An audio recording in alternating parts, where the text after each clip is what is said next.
Good evening, ladies and gentlemen. Today is November 10th, 2020. Madam Clerk, can you please take roll call? Yes. Dave Abdallah. Here.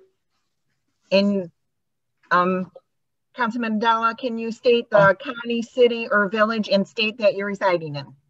Here, Dearborn Heights, Michigan. Thank you. Bill Bossie. Here, Dearborn Heights, Michigan. Robert Constant. Here, Dearborn Heights, Wayne County, Michigan. Lisa Hicks Clayton. Here, Wayne County, Dearborn Heights, Michigan. Denise Malinowski Maxwell. Here, Dearborn Heights, Wayne County, Michigan. Ray Muscat. Here, Dearborn Heights, Michigan, Wayne County. And Tom Wenzel. Here, Dearborn Heights, City with a Future, Wayne County, Michigan. Madam Chair, you have a quorum. Thank you. Tonight, before we do the Pledge of Allegiance, I'd like to recognize that tomorrow is Veterans Day, and I'd like to take a moment of recognition for their service. It is also the Marine Corps 245th anniversary, and I'd like to recognize our Councilman, Bill Bazzi, who is a Marine. Thank you. Marine Corps birthday. Yeah. At this Marine time, Corps birthday. Marine Corps birthday, not anniversary. Just want to make sure. At this time, I'd like to have Tom Wenzel lead us in the Pledge of Allegiance. I pledge allegiance to the flag of the United States of America and to the republic for which it stands, one nation, under God, with indivisible, liberty and justice for all. Everyone, please be seated. Next, we have agenda approval. Madam Chair. Councilwoman Hicks Clayton. Thank you, Madam Chair. I move that City Council approve the order of business for November 10th, 2020, electronically held regular meeting of the Dearborn Heights City Council virtual meeting as presented. Support. Supported by Councilman Muscat. Is there any discussion? All those in favor say aye. Aye. Aye. Those opposed? The ayes have it. Next, we have approval of minutes. This is minutes from the electronically held regular meeting of October 27, 2020. Madam Chair, Councilman Constant?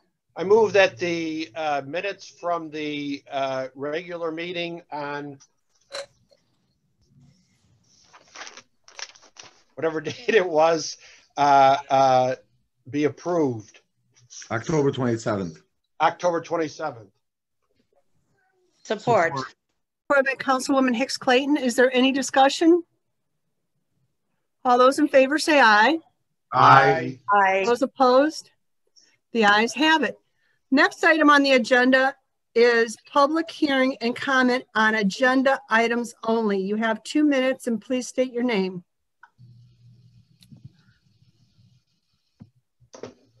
Okay, we've got Riley. Hold on a minute. Let me unmute you. John Riley, we have. Go ahead. Good evening. Good evening, City Council, Mayor, City Clerk. I'd like to congratulate Lisa Hicks Clayton on her City Treasurer victory, and I wish her luck at the position. The agenda item I want to talk about, I only have 2 minutes, is the resolution under 11B. And I asked the City Council, please do not take the adoption of this resolution lightly. The most concerning part of the resolution is regarding the deposit of the $2 million into the 115 trust. As you know, the general fund is required to make approximately $500,000 deposit per year into the 115 trust, according to the plan approved by the state of Michigan. And if I was a council person, I'd want to know, if we deposit the $2 million, would this be a pre-funding of 4 years coming? Or now would we have to put in the $2 million plus $500,000 a year for the next 4 years, which would make the required $2 million deposit a $4 million deposit? This action, once that money gets into the 115 trust, will be irrevocable, and the City Council will no longer have control over those funds. Those funds would then be the control over the 115 board trust, the trust board. So what I'm saying is this limits the city's council's flexibility in the control over their over the funds. And so the way I look at it, it's like tying your arm behind your back before going into a fight. And you don't want to do that if it's not necessary. It would limit the city's cash flow, and the cash flow was one of the things that Standard & Poor's said was a strong point of the city, the liquidity of the cash flow, when they increased the city's bond rating from A to A+. And so I think it's not something to be taken lightly, and that the city council should have a discussion. With that, I'll close. Thank you. I have to leave the meeting. I have another meeting. I wish everybody a happy Thanksgiving if I don't see you, and thank you for your time. Happy Thanksgiving, John. Thank you. Bye-bye now. Have a good evening. Further comments on agenda items? Okay, at this time. You have Zohair Abdul-Haq. Oh, okay. Treasurer Zohair Abdul-Haq, please unmute yourself. You're muted. Okay. Good evening, everybody. I want to talk about 11B2. There is lots of funds. According to the charter, they should be in specific accounts. And for a long time, those funds are in the general fund, in the pool, or in the check-in account. I think we should give the new treasurer the flexibility to decide if she wants to keep those funds in the general fund or put them on the side as required by the charter. And not necessarily to take right away the $2 million. So I think the city council should approve this and give Lisa Hicks-Clayton the chance to decide for what's good for the city and to follow the charter. Thank you. Further comment on this any agenda item? Yes, if anybody has a question, please raise the hand on your screen, because we've got 3 different screens we're going between, and it's hard to see if somebody's just waving a hand. At this time, I don't see any more. Do you? Okay. All right. Next item on the agenda is fund transfers and current claims. Madam Chair. Councilman Constant. I move that fund transfers and current claims numbers 1 through 56 be adopted as outlined in item 6. Support. Support? Support. Support by Councilman Abdullah. Is there any discussion? Madam Chair. Councilman Constant. So I understand a lot of the items from the last meeting got also included in these fund transfers and current claims. Yes. That's the only comment I have. Any further discussion? Council Chair. All those in favor? Oh, Councilman Muscat. Councilman Constant just brought up something. I don't know which ones were from the last meeting, and did we not approve everything in the last meeting? The last meeting, no. That was from the meeting before. Remember, we were off a week. There was nothing else added to the agenda last week, or 2 weeks ago. Okay. Any further discussion? All those in favor say aye. Aye. Aye. Those opposed? The ayes have it. Next, I have consideration of bids for CEDD Director Hashem bid award for CDBG PY 2019 demolition program. Madam Chair. Councilman Abdullah. I move that we concur with Director of CEDD Joe Hashem, who has requested us for awarding the bid and sign a contract for CDBG PY 2019 demolition program, and the amount of $29,909, and the award of the bid to McMillan Group as outlined in item 7A. Support. Support by Councilman Constant. Is there any discussion? Madam Chair. Councilman Muscat and then Councilman Bazey. Councilman Muscat? You need to unmute yourself. Whoops. You're not unmuted. There you go. My question is $29,909 for one house? Oh, Director Hashem, we need to unmute him, please. Go ahead. Good evening, everyone. No, Councilman, this is for 3 houses. Okay, so it's about roughly almost $10,000 a home. Close to that. I mean, it's 20. Yeah, just under 10,000 a home. Give or take about $10,000. Okay, okay. I thought it was for one house, and I'm saying there's something wrong. Okay, thank you.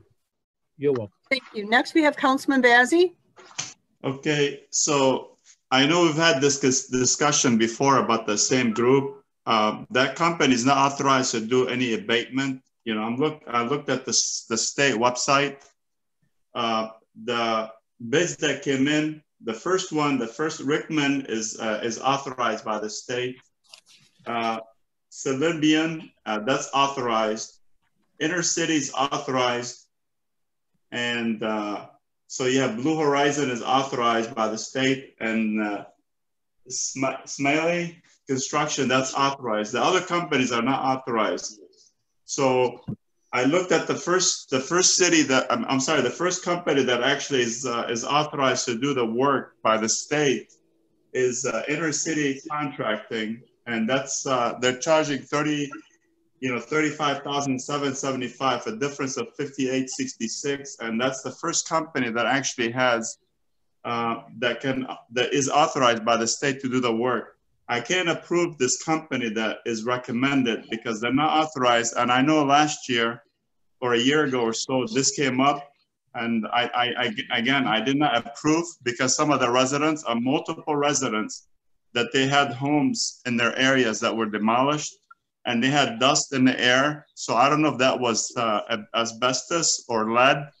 And many residents complained, even the stuff that was on the ground, you know, nobody looked at it. We never saw any soil sample to see if there was any asbestos or lead in the soil. And there's a lot of kids that play there. So I can't approve this company. You know, we can go to the next company that is authorized, which is Inner City Consulting or Contract. I'm sorry. Madam Chair. I got your hand. Go ahead. Madam Chair, can I respond to Councilman? Sure, go ahead. Councilman, whether they are authorized to do the work themselves or not, the contract is very clear of what they're supposed to do. So they can subcontract the work. Now, I have in the past worked with Macmillan. They did a house on Joy Road for us, and they did a great job. And you're more than welcome to come to the office. We'll show you the files. We'll show you that the state of Michigan did come by, authorized the work, cleared up the site. The second company you mentioned, which is Inner City, also did some work for us, but they were a higher bidder. They did 3 houses for us last year in the South End, and they did a great job. Unfortunately, my responsibility is to make sure that the work is done properly and to submit it to the city council with the lowest bid. The decision that you make is your decision. Madam Chair. Councilman Bazey. Again, it's our responsibility, obviously, to approve the budget, but also to look at the welfare and safety of our residents. And, you know, when a bid or bids that come in, I'd like to see bids for companies that are authorized to do certain work by the state.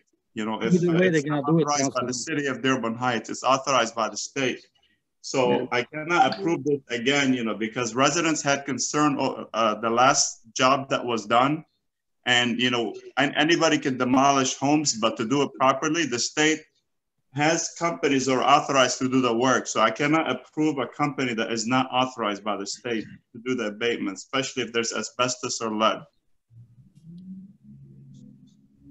Agree. Next we have, next we have Councilman Abdallah. Okay, so this is for Director Joe Hashem. I had also some concerns in regards to this company, and I know I spoke with you briefly about it earlier. I did some search in regards to McMillian. It's McMillian, not McMillan. Is that correct? Yes. With the I after the last L. It's on the front page, yes. Yeah, because they bleed into each other. I checked with the Better Business Bureau. There was nothing on them. I checked reviews on Yellow Pages, nothing on them. I checked on Monta, which is another site to check reviews for stuff like this. There was nothing on them. And then also under what they call Business Finder, again, there was nothing on them. I didn't find anything bad, but I didn't find anything good either. Now, my concern was, for the best of my recollection, and just like Councilman Bazzi mentioned, and I know last time we had a debate about that, but there was some issues with this particular company as far as not being, and I don't know for a fact personally, but as far as not being too reputable. And I know one of the concerns that Councilman Bazzi brought up right now was with the abatement. And I know the state came back later on after some of the concerns were brought up and sent us letters saying that what was done, the work that was done, was within the guidelines. The concern I've got is I just want to make sure I have enough confidence to be able to vote for this company. And just like Councilman Bazzi mentioned, we can't just automatically go with the lowest bidder. It's got to be a low bid, but of course a reputable company. I'm really concerned about, at least what's in the back of my mind, perceived issues with this company. What's your intake on that? Councilman Abdallah, Madam Chair, may I respond? Sure. Councilman Abdallah, we've done work with this company. They have done a good job, just like the other company, as I mentioned. My job is to recommend a company that is reputable, that I personally have had experience with at least one house. As far as the state is concerned, again, any of you are more than welcome to come and look in the files. Abatement has to be done before the demolition takes place. This is something that doesn't matter which company. We're not talking about somebody knocking some walls down. There is paperwork and there's a paper trail, and we have a file, pretty much a thick file. Any of you are more than welcome. We do our due diligence. We know what we're doing. It's your decision to choose the company. I give you my recommendation and you make your choice. I'm very comfortable with either company. You can pick one out of the 7. I've done it with both in the past. I've had good experience with both. To save the city money, I go with the lowest bid. But in order to do abatement, don't they have to be authorized to be able to do abatement? No, Councilman, all they have to do is subcontract. We've had so many jobs. In fact, I think Director Haddad is going to bring something next week or something where the company is going to do a certain amount of work at the Berwyn Center, the Berwyn Kitchen.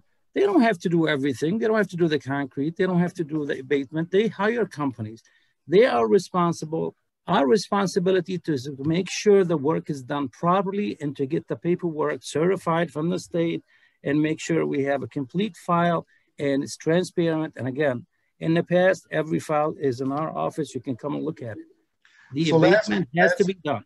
It has to be done by a subcontractor. Absolutely. That person has to be obviously certified. By somebody certified by the state of Michigan, with the state of Michigan give us the okay before they can demolish anything. So last question, based on your research on this, which company did you feel was, I mean, obviously we know what you recommend, McMillian, but which company did you feel was the second best and why? I've dealt with 2 companies. I've dealt with McMillan. They did a house on Joy Road in Telegraph. They did a good job. We had no complaints. We have everything from the state. We also did, Inner City came to us as well, and they bid on 3 houses in the South End. They also did a great job, restored the site to what it's supposed to be. I'm happy with either one. The decision is yours. My recommendation is I've had experience with both. They both did a great job. And then you make the decision and I'll follow up. I'll make sure everything is going to be done properly and everything will be filed and in the file if anybody cares to look at it after or beforehand. Thank you. Thank you, Madam Chair. Councilwoman Hicks-Clayton. Councilwoman Hicks-Clayton. Yep, I'm here. Sorry, it took me a minute to unmute. Yeah, so I wanted to follow up. I had a few questions, and I agree with Councilman Bazzi and Councilman Abdallah. I can remember this is the group that we used for the Hanover homes, and there were a lot of complaints from residents. I can distinctly remember at the time they were MDEQ, now they're Eagle, contacting them to come in and do the samples, and that was after the fact. That's when dust was flying around and everything. There were a lot of concerns that were expressed, and yes, MDEQ at the time did say it was okay. But when we talk about subletting, Article 8 with subletting assignment, that is only included with the city approval and consent. It says that they cannot sublet or transfer without the city's written consent. So I think that's really important. But what I wanted to draw attention to is that the cleanup. I mean, as far as the cleanup, if there's something that is hazardous, is that included? I mean, that's, you know. Yes, it's in the contract. Included? Because I can remember that this, if I recall, this group came back to us for additional fees with something to do with that. And I wish I could pull that information and you're familiar with it. But that was all related to the mitigation grant, I believe, with the Hanover homes. There were some concerns there. So I have some concerns with this. Madam Chair, I can only speak of my experience with this group. I don't know about the houses you're mentioning. The house that they did with us, they followed the law and they got everything proper. Again, the decision is yours, whichever way you want to go. Thank you. There is someone in here that keeps raising their hand, and it's only listed as iPhone. Director Hashem, is there anybody else in here that you could think of that might want to be commenting on this using just the iPhone? It's really difficult when they don't put their name on it. Chris, is that you? Did you want to say something, Chris? It's Chris Klemchak. That's Chris's iPhone? No, he's trying to speak though. No, he doesn't have an iPhone. He's on my screen. He's under CK. CK. Got it. Okay, go ahead. Madam Chair, no, that is not my iPhone. Oh boy. Can't hear you, Chris. This iPhone keeps raising their hand, and they may not be authorized to speak at this time in the meeting. If nobody recognizes them, we can't call on them. Or if they want to change their name to their exact name, then we can determine if they're part of this conversation. We can't hear Chris. Chris? Can't hear you, Chris.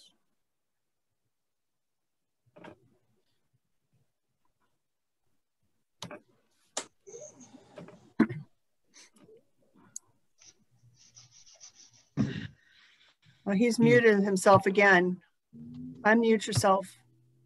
Whoops. There. No. You know, just as an option, maybe. Yeah, Madam Chair, he just was going to back me up. Him and I did talk about this, and he's just going to say we've had good experience with both companies. The decision is yours to make whichever one you want to use, basically. Thank you. Sorry, Chris. Okay, next we have Councilman Muscat. You know, and maybe, I know you can't probably do it now, but the next time we go out for something like this, we should be asking the bidders to put down the names of the abatement company that they will be using. Now they're gonna obviously use one or two different companies, so they should be able to give us a name so we could research that company also. So that way we don't have this problem.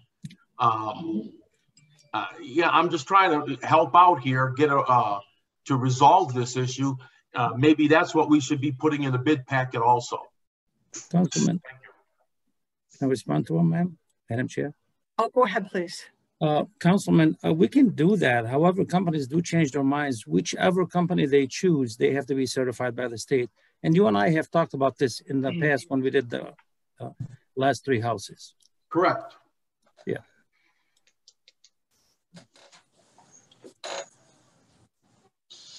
Next, I have iPhone that I'm going to unmute.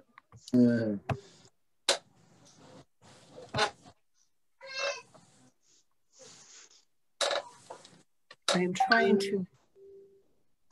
Oh, it's Dave Abdallah. No. Go ahead, please, and say your name. You're unmuted. Yes. Yes, this is Sam, Dearborn Heights, Garland Creek.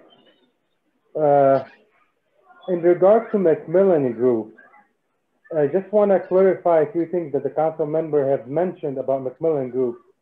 They are a subcontract company, and to my knowledge, if my memory serves me correct, they contracted with the company to do the abatement. It used to be called MWV, for them to do the abatement. According to the MDEQ, which is, I called the inspector DEQ for them to come over there, they issued a stop work order while they were demolishing the properties on Hanover west of Telegraph, because they were not doing a proper abatement and they were not even doing a proper demolition back then. So if I was you guys, I will take another chance and think about a proper company, because we put in a lot of seniors and kids' life at risk in these areas. They don't deserve that. Thank you. Next, we have Krystina Laslo. Can we find her?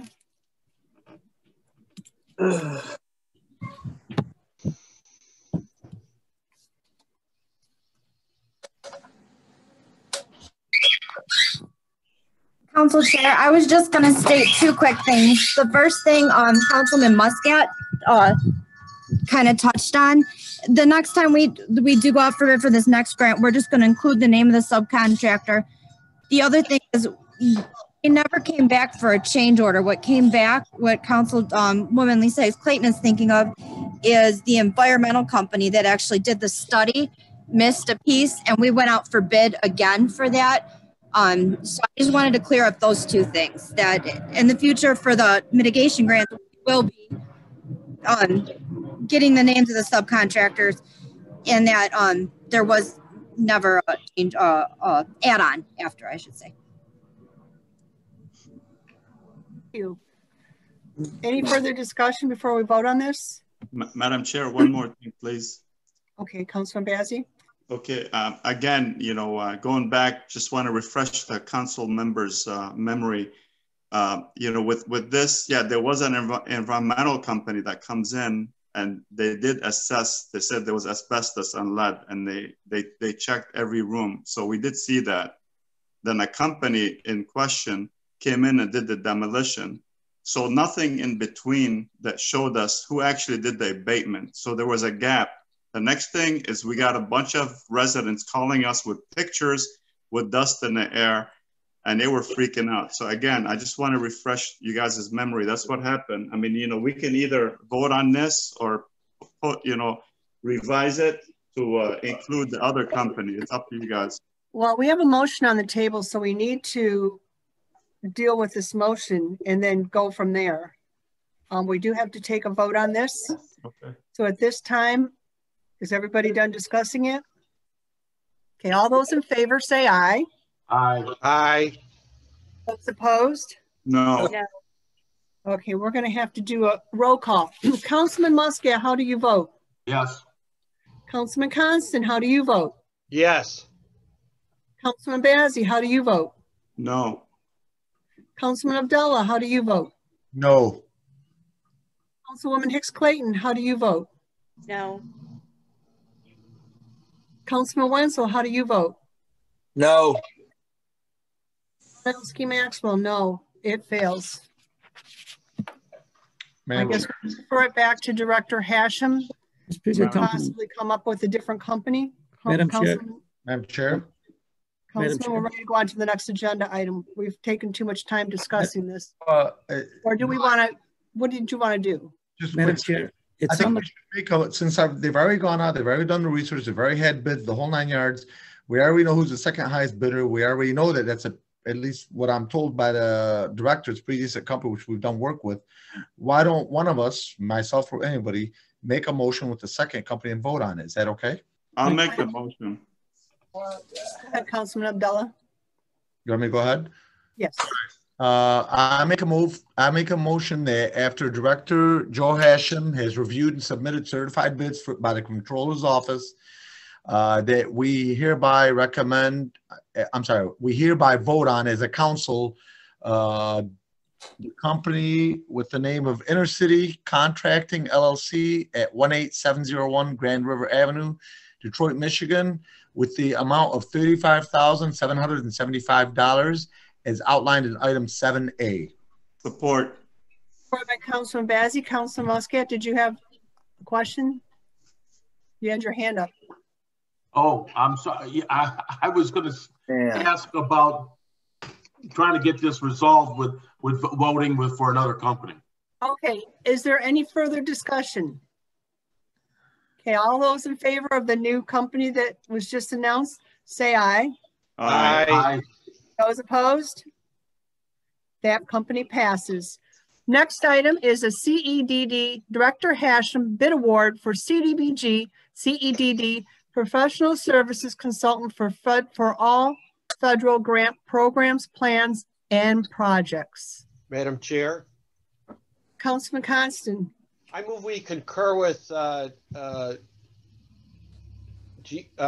Economic Development Director, Joe Hashem, and approve and award the bid to Wade Trim for the 5-year consolidation plan, the annual action plans, the annual environmental review records, and the analysis of impediments to fair housing in the amounts as set forth in item 7B. Support. Support. Who supported it? Dave Abdullah. Councilman Abdullah supported it. Councilman Muscat, did you have a question? Yes, I sure do. I don't mind this, but I only see one bidder. Yeah. It's only one bid. That's a great question. May I answer, Madam Chair? Go ahead, please. Councilman Muscat, we put this on, we sent it to the comptroller. They put it on BidNet for 4 weeks as the city requires us to do. We only got one bid, which is Wade Trim. Then we followed the next step, which is going back for rebidding again per the rules of the city, if I might say. And we only got one bid. So we put it out twice on BidNet. It's public, and we only got one bid on it. Nobody called us. Nobody reached out to us. That's all. Thank you. Thank you. Madam Chair. Councilman Abdullah. I think Councilman Bazzi was first, though. Councilman Bazzi. Councilman Abdullah. So I did speak with Director Hashem, and I had the same concern that why do we only have one bid on this thing? And he mentioned the same thing as he just mentioned right now. But one of the other things that he mentioned, that maybe just in case I'm going to bring up, that he looked at the numbers from the last time we had a bid out for this, and it was fairly similar numbers, as I recall. Director Hashem, maybe you can fill us in a little bit more details than I can provide. Yeah, Madam Chair. Actually, to make a comparison with what we had the last 5 years, we have to do this every 5 years. We have to get a consultant. So last time we did it was 5 years ago in 2015. Really, the numbers kind of went down a little bit. So they charged us $24,900 for the 5-year plan. Right now, they're charging us $23,500. Same thing with all the other ones, $7,500, state $7,500 for the annual action plan. So the number did not increase that much. So I have a pretty good idea of what they offered us last time when we went out for bids in 2015, and now it's 2020. And I thought this is basically a fair number that they gave us. And they are very familiar with our programs and our they have worked with us very well in the past. So that's my recommendation. It's the only one on the table. Madam Chair. Bazzi. Okay, so I know for government contracts, from the last time I checked, it does require more than one bidder. Obviously, what the director mentioned, one bidder responded. However, I have had a discussion. I called a company that is one of the competition of this company is in question. And they said they've never seen it on BidNet. So I don't know who actually put it on BidNet, or if there's something that we can look at to see if it was actually advertised on BidNet. But from the company that I talked to, they said they've never seen it advertised on BidNet. They had no idea. So I just want to make sure, whoever put on BidNet did put on BidNet, or if there's something that they can send the council to show us that yes, it was advertised. At this point, I can't, vote for this because it's a government, is dealing with government contract and requiring more than one bid. So I can't vote on this unless I see that yes, there was on BidNet, and I have to see, I obviously, evidence of it. Madam Chair. Madam Chair. Go ahead. once we give it to the comptroller puts it on BidNet. That's how Wade Trim got it off of BidNet. If you decide to vote on this and take a vote, I will be more than happy to call Matthew at the comptroller, have him contact Councilman Bazzi and show him that it was on BidNet. I don't put it on BidNet. I have no idea how it's put on BidNet. I know who does it, which is Matt at the comptroller's office. Thank you. Thank you. Any further discussion before we vote on this? Councilman Abdallah? Madam Chair, just so that we could satisfy Councilman Bazzi's concern, and now he raised a concern for me too, just in case. What we can do is we can approve it subject to proof that it was advertised on BidNet. Yes, it was. Who wants to make No, I believe you. I'm just saying, I believe it was Robert Constant, Councilman Constant. Councilman Constant, can you really make the motion? Yes, I move that we approve the bid to Wade Trim for the work outlined in 7B, subject to some verification from our comptroller's office that the job was put out for bid on BidNet.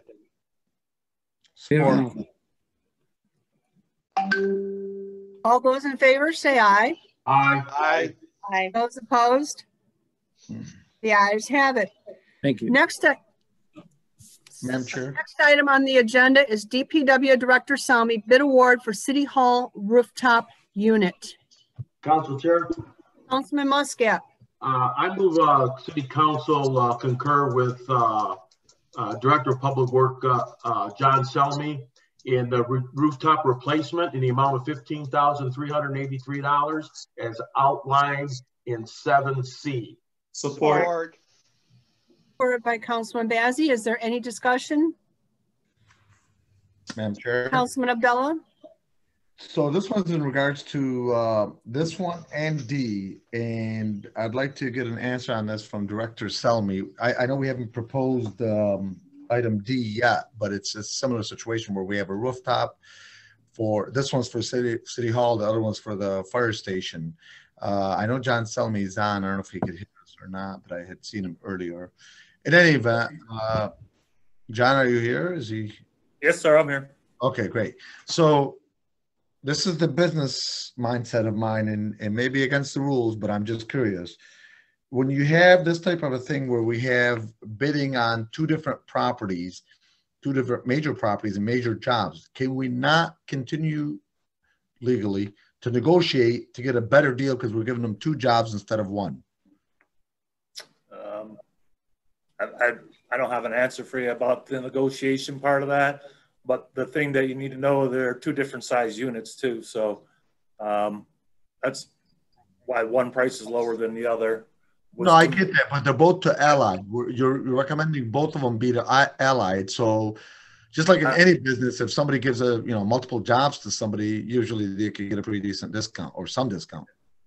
I think after the fact and the bids are out there, I certainly. That's why I'm asking legally. Yeah, I mean, that's more of a legal question, and my gut tells me no, not after the bids are already out there. Okay. Do we have Council Chair? Do we have one of our attorneys on? I assume not, based on the circumstances, or On here. Who is? I'm sorry. We don't have any.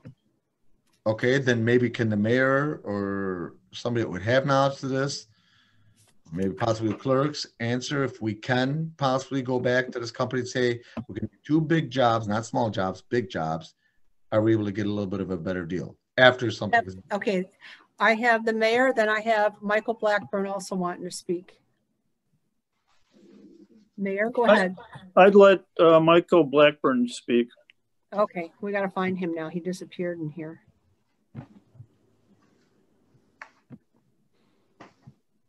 Got him. Okay. Mr. Blackburn, can you, there you go. All right, can you hear me now? Yep. All right. The major cost of the bids is the unit itself and the use of the crane. The object this year was to do two rooftops on top of City Hall, because that way we could use a crane for one day to get 2 rooftops on there, which would have lowered the price. But being that the fire station headquarters rooftop went bad and we couldn't get parts for it, we had to shift what the plan was. And the major cost of both of them is just the price of the unit and the use of the crane, because now they have to use a crane for 2 days instead of a crane for 1 day.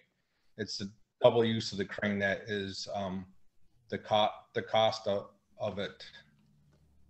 Okay, with that being the case, Mike, and I'm not sure if you know the answer to this. I don't know the answer to this. That's why I'm asking.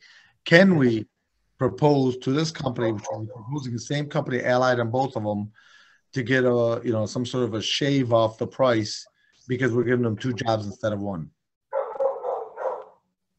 Within the legal parameters, I don't know. I mean, if after bidding they can't, then we can't. But if we can, I'd like to see that be an option, please. I'm gonna say after bidding we can't, but I can surely inquire and ask. But the price would have been reduced if I was able to do 2 rooftops on top of City Hall this year, because the plan was to do 2, and the plan was to do both of them at City Hall to lower the price because of the use of the crane. But being that the other rooftop went bad and we couldn't get parts for it, that shifted our plan. Okay, thank you. And we have Councilman Wenzel. You had your hand up. Go ahead, please. Yeah, I had my hand up a couple times, but anyway, now we're putting 2 rooftop units on City Hall and 1 on the fire station. Is that correct? No, that's not correct. We're putting 1 on City Hall and 1 on two on City Hall. Yeah, 2 separate items. One, this particular item that we're speaking about is for City Hall. The next agenda item is for the fire station. Because Mike mentioned 2 units on City Hall, he said a couple times. Originally, that was the thought in the budget process, but when the rooftop went out at the fire headquarters, we had to reevaluate. So now I hope, and I know you are taking into consideration the tying this with the new roof on City Hall, right? Correct. So the 1 unit that we're replacing is a heating and cooling unit. So we're getting into the heating part of the season, and we're spending a lot of money on parts and stuff like this. So, I mean, the longer we delay this, the more money we're just throwing at parts on an old unit. All right, thank you. I have Councilman Muscat. Councilman Wenzel stole my thunder. The question was answered. Okay, thank you. Any further questions before we vote on this? All those in favor say aye. Aye. Aye. Those opposed? The No. ayes have it. Next, we have DPW Director Selmi bid award for the Fire Department Headquarters rooftop unit. Madam Chair? Madam Chair? Yes. Was there a nay on that last motion? I didn't quite hear. I was a nay. Okay, let's take a roll call to make sure. Councilman Muscat? Yes. Councilman Constant? Yes. Councilman Bazey? Yes. Councilman Abdullah? No. Thank you. Councilwoman Hicks Clayton? Yes. Councilman Wenzel? Yes. Malinowski Maxwell? Yes. Motion passes. Next, we have DPW Director bid award for the Fire Department Headquarters rooftop unit. Madam Chair. Councilwoman Hicks Clayton. Thank you, Madam Chair. I move City Council concur with Director of Public Works John Selmi and recommend and approve awarding this bid to Allied Building Services, the Fire Department Headquarters rooftop replacement contract in the amount of $17,455, and they are the lowest bidder. Payment upon completion and installation and startup of the unit as outlined in 7D. Support. Supported by Councilman Muscat. Is there any questions? All those in favor say aye. Aye. Aye. Those opposed? No. Okay, let's take a roll call. Councilman Muscat. Yes. Councilman Constant. Yes. Councilman Bazey. Yes. Councilman Abdullah. No. Councilwoman Hicks Clayton. Yes. Councilman Wenzel. Yes. Malinowski Maxwell. Yes, it passes. Next item is DPW Director Selmi request for bids, the 2021 CDBG water main improvement, which is on Joy Road and Virgil Avenue, and this is for design authorization. Madam Chair. Councilman Abdullah? You're talking about 7E, just to make sure we're on the same one, correct? Yes, we are on 7E because 7D was the fire truck. Right. So I move that we concur with Director of Public Works, John Selmi, who has reviewed and concur with Wade Trim's letter dated November 2nd, 2020, to proceed with the preparation of design plans and specifications for 2020-2021 CDBG water main improvements on Joy Road and Virgil Avenue.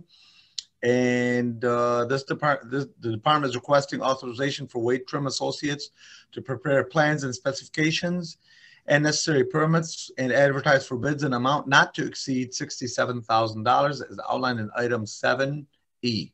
Support. Supported by Councilman Constant. Is there any questions? All those in favor say aye. Aye. Aye. Those opposed?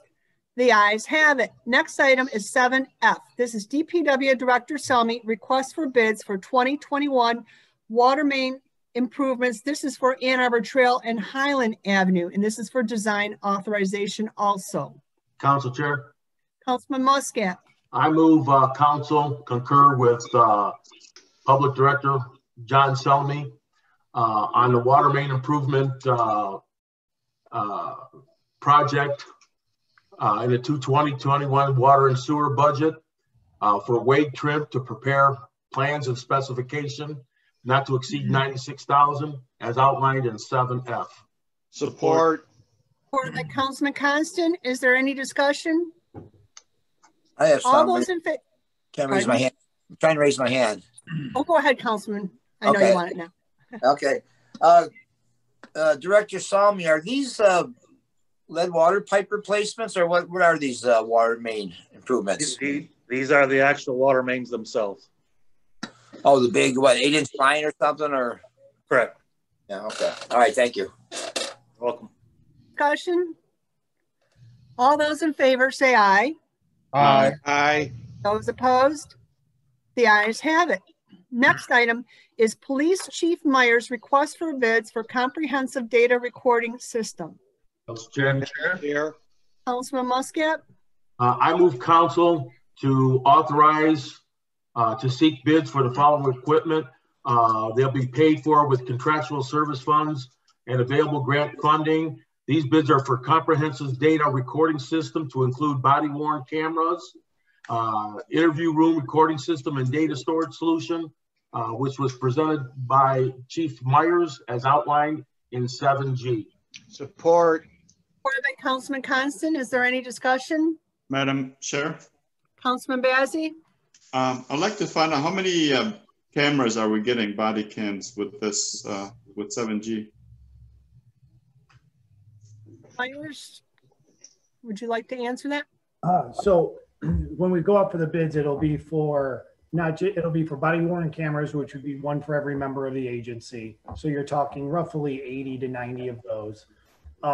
Then you're talking all the in-car cameras for the videos, which would be about another 35 of those systems.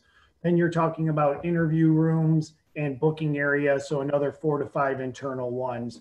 Then backups and all those subsequent storage. So ballpark figure right now, we're looking at somewhere, depending on the companies, because we've done our research. We had somebody do it at Staff and Command during their project while they were at command school. We're looking anywhere from $700,000 to $1 million over the course of 5 years. That is not to own the system, that's to basically lease it. So that is a continuous cost.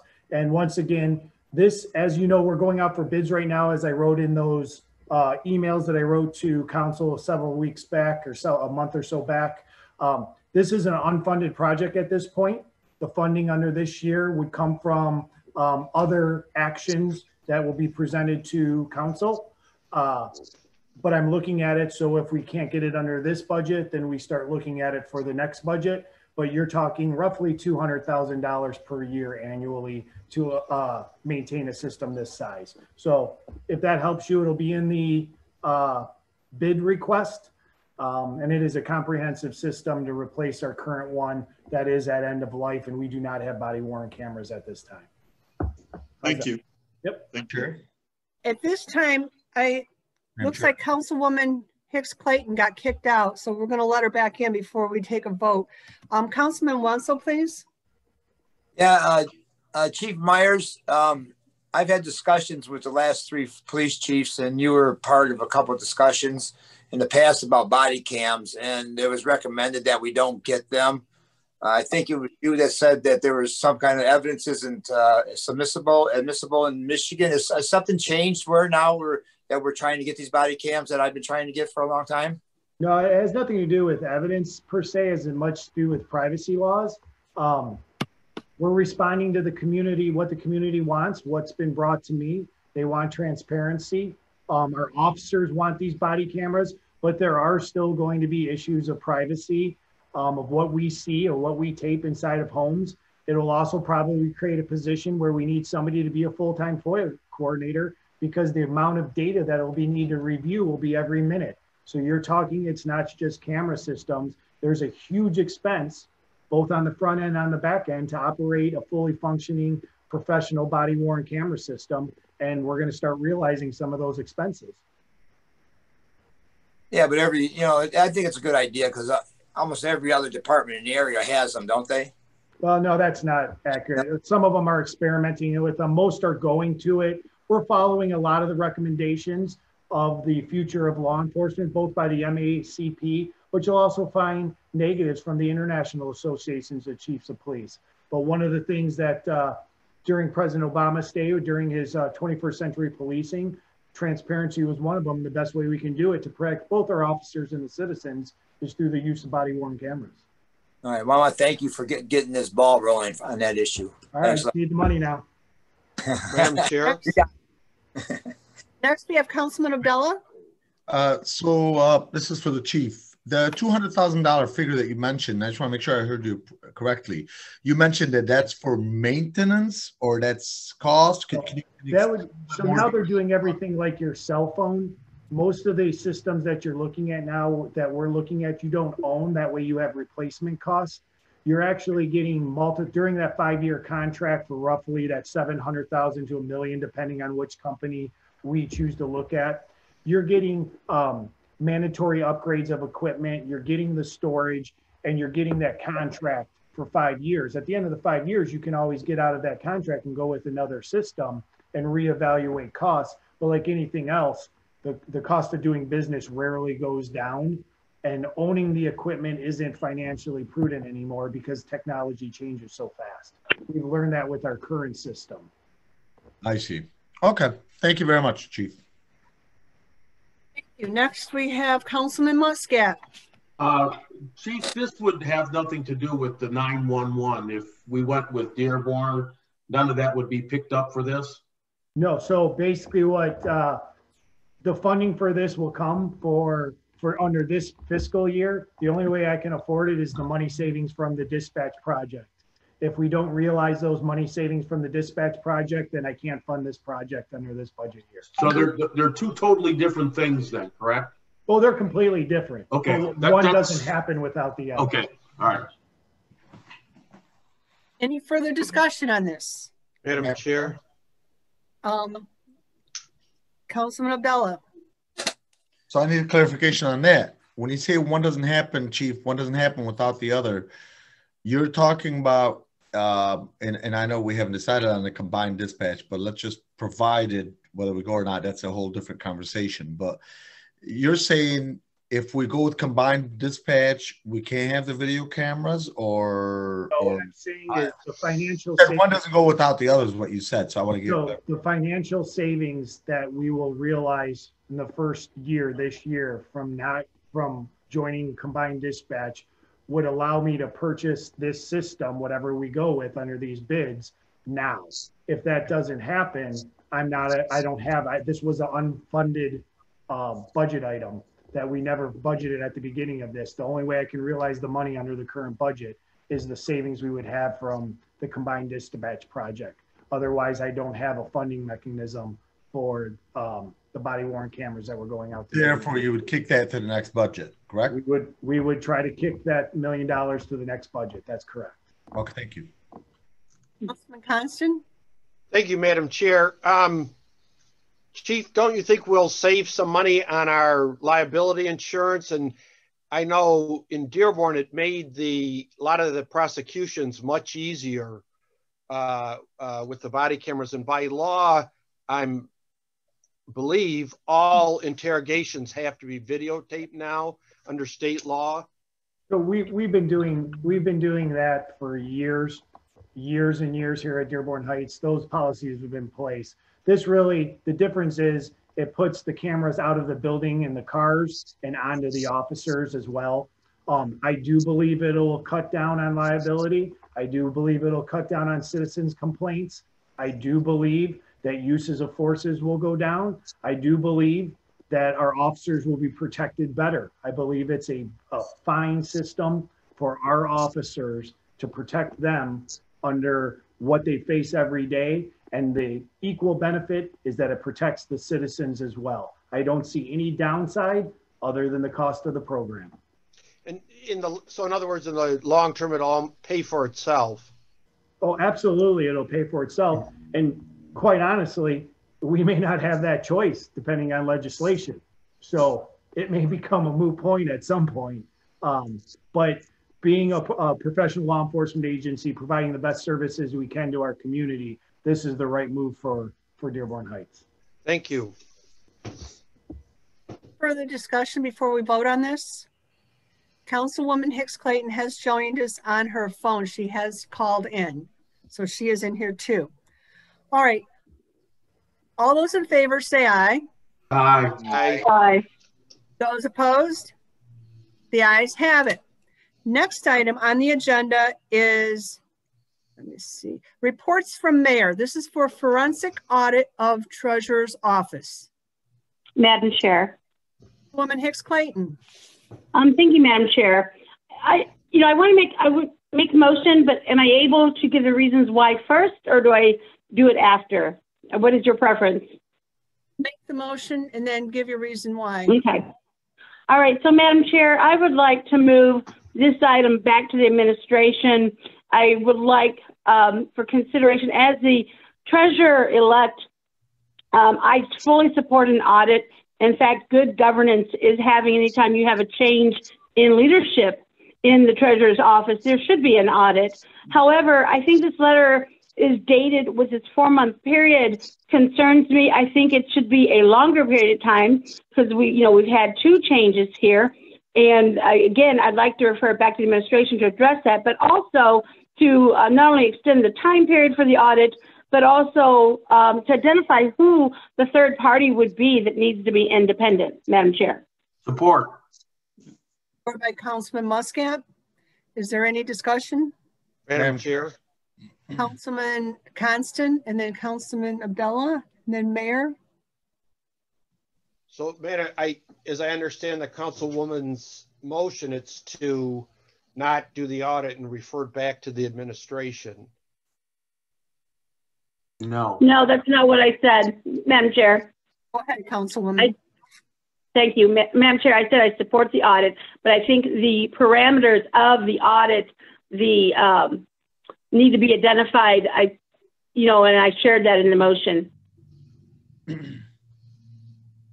Next, we have Councilman Abdullah. Madam Chair, with due respect, I have a problem with this, and let me tell you where the problem lies. I'm starting to think this is starting to be where everybody pokes at the other, just back and forth.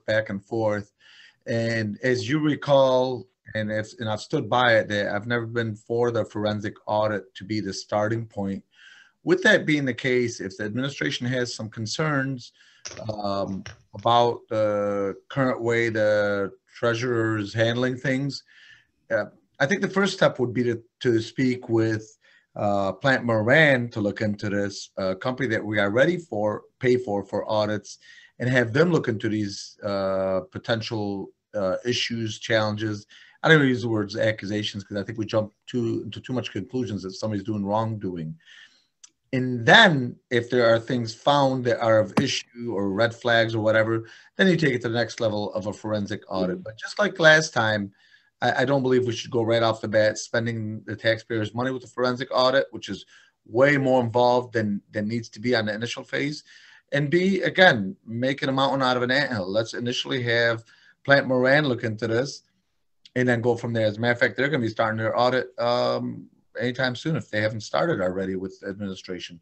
So I'm totally against this thing as far as being a forensic audit right off the bat and getting more slanderous headlines in the papers and then having us be almost a laughing stock of different communities around here. Thank you. Madam Chair. I have Mayor, and then I've got a list here. I need hands on this to get them in order. Mayor? Yeah, thank you, Council Chair. The reason that I submitted this is that you will find most of these items are going to be included in the management letter on the audit. A lot of these things, the audit is done. It just got, it's either completed or will be completed next week. It actually is to protect whoever comes in the office next, because we cited these very important internal controls and policies not being followed. And that was to give the opportunity for when Councilwoman Hicks Clayton takes over the office, that she has a clean slate and isn't burdened with all these internal control problems that have been cited as a result of the audit. And I will tell you, I'm very impressed with the employees in the Treasurer's office. I think they've done a yeoman's work to keep that office going. And I'll be the first one to give them kudos for their actions. But a big one that I'm very concerned about was back in August 10th, a new account was created. And then on October 30th, $900,000 was placed in the account in a non-interest bearing account. Now that's only a few days before the election.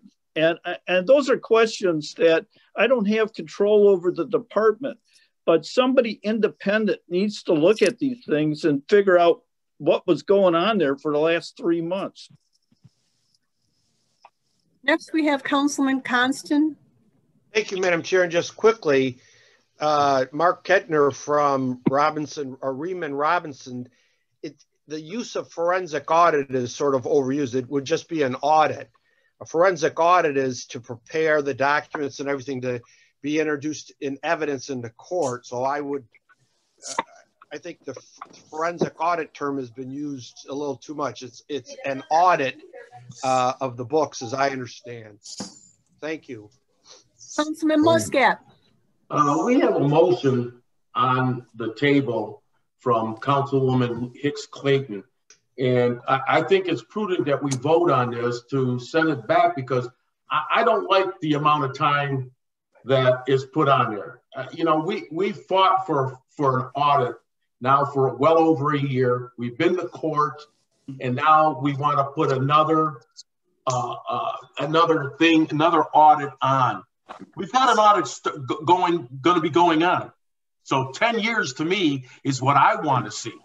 Not just 4 months doesn't do me, because I know that things have been purchased before, okay, without council approval, and then come back and tell us to approve it later. We've done that in the past, all right?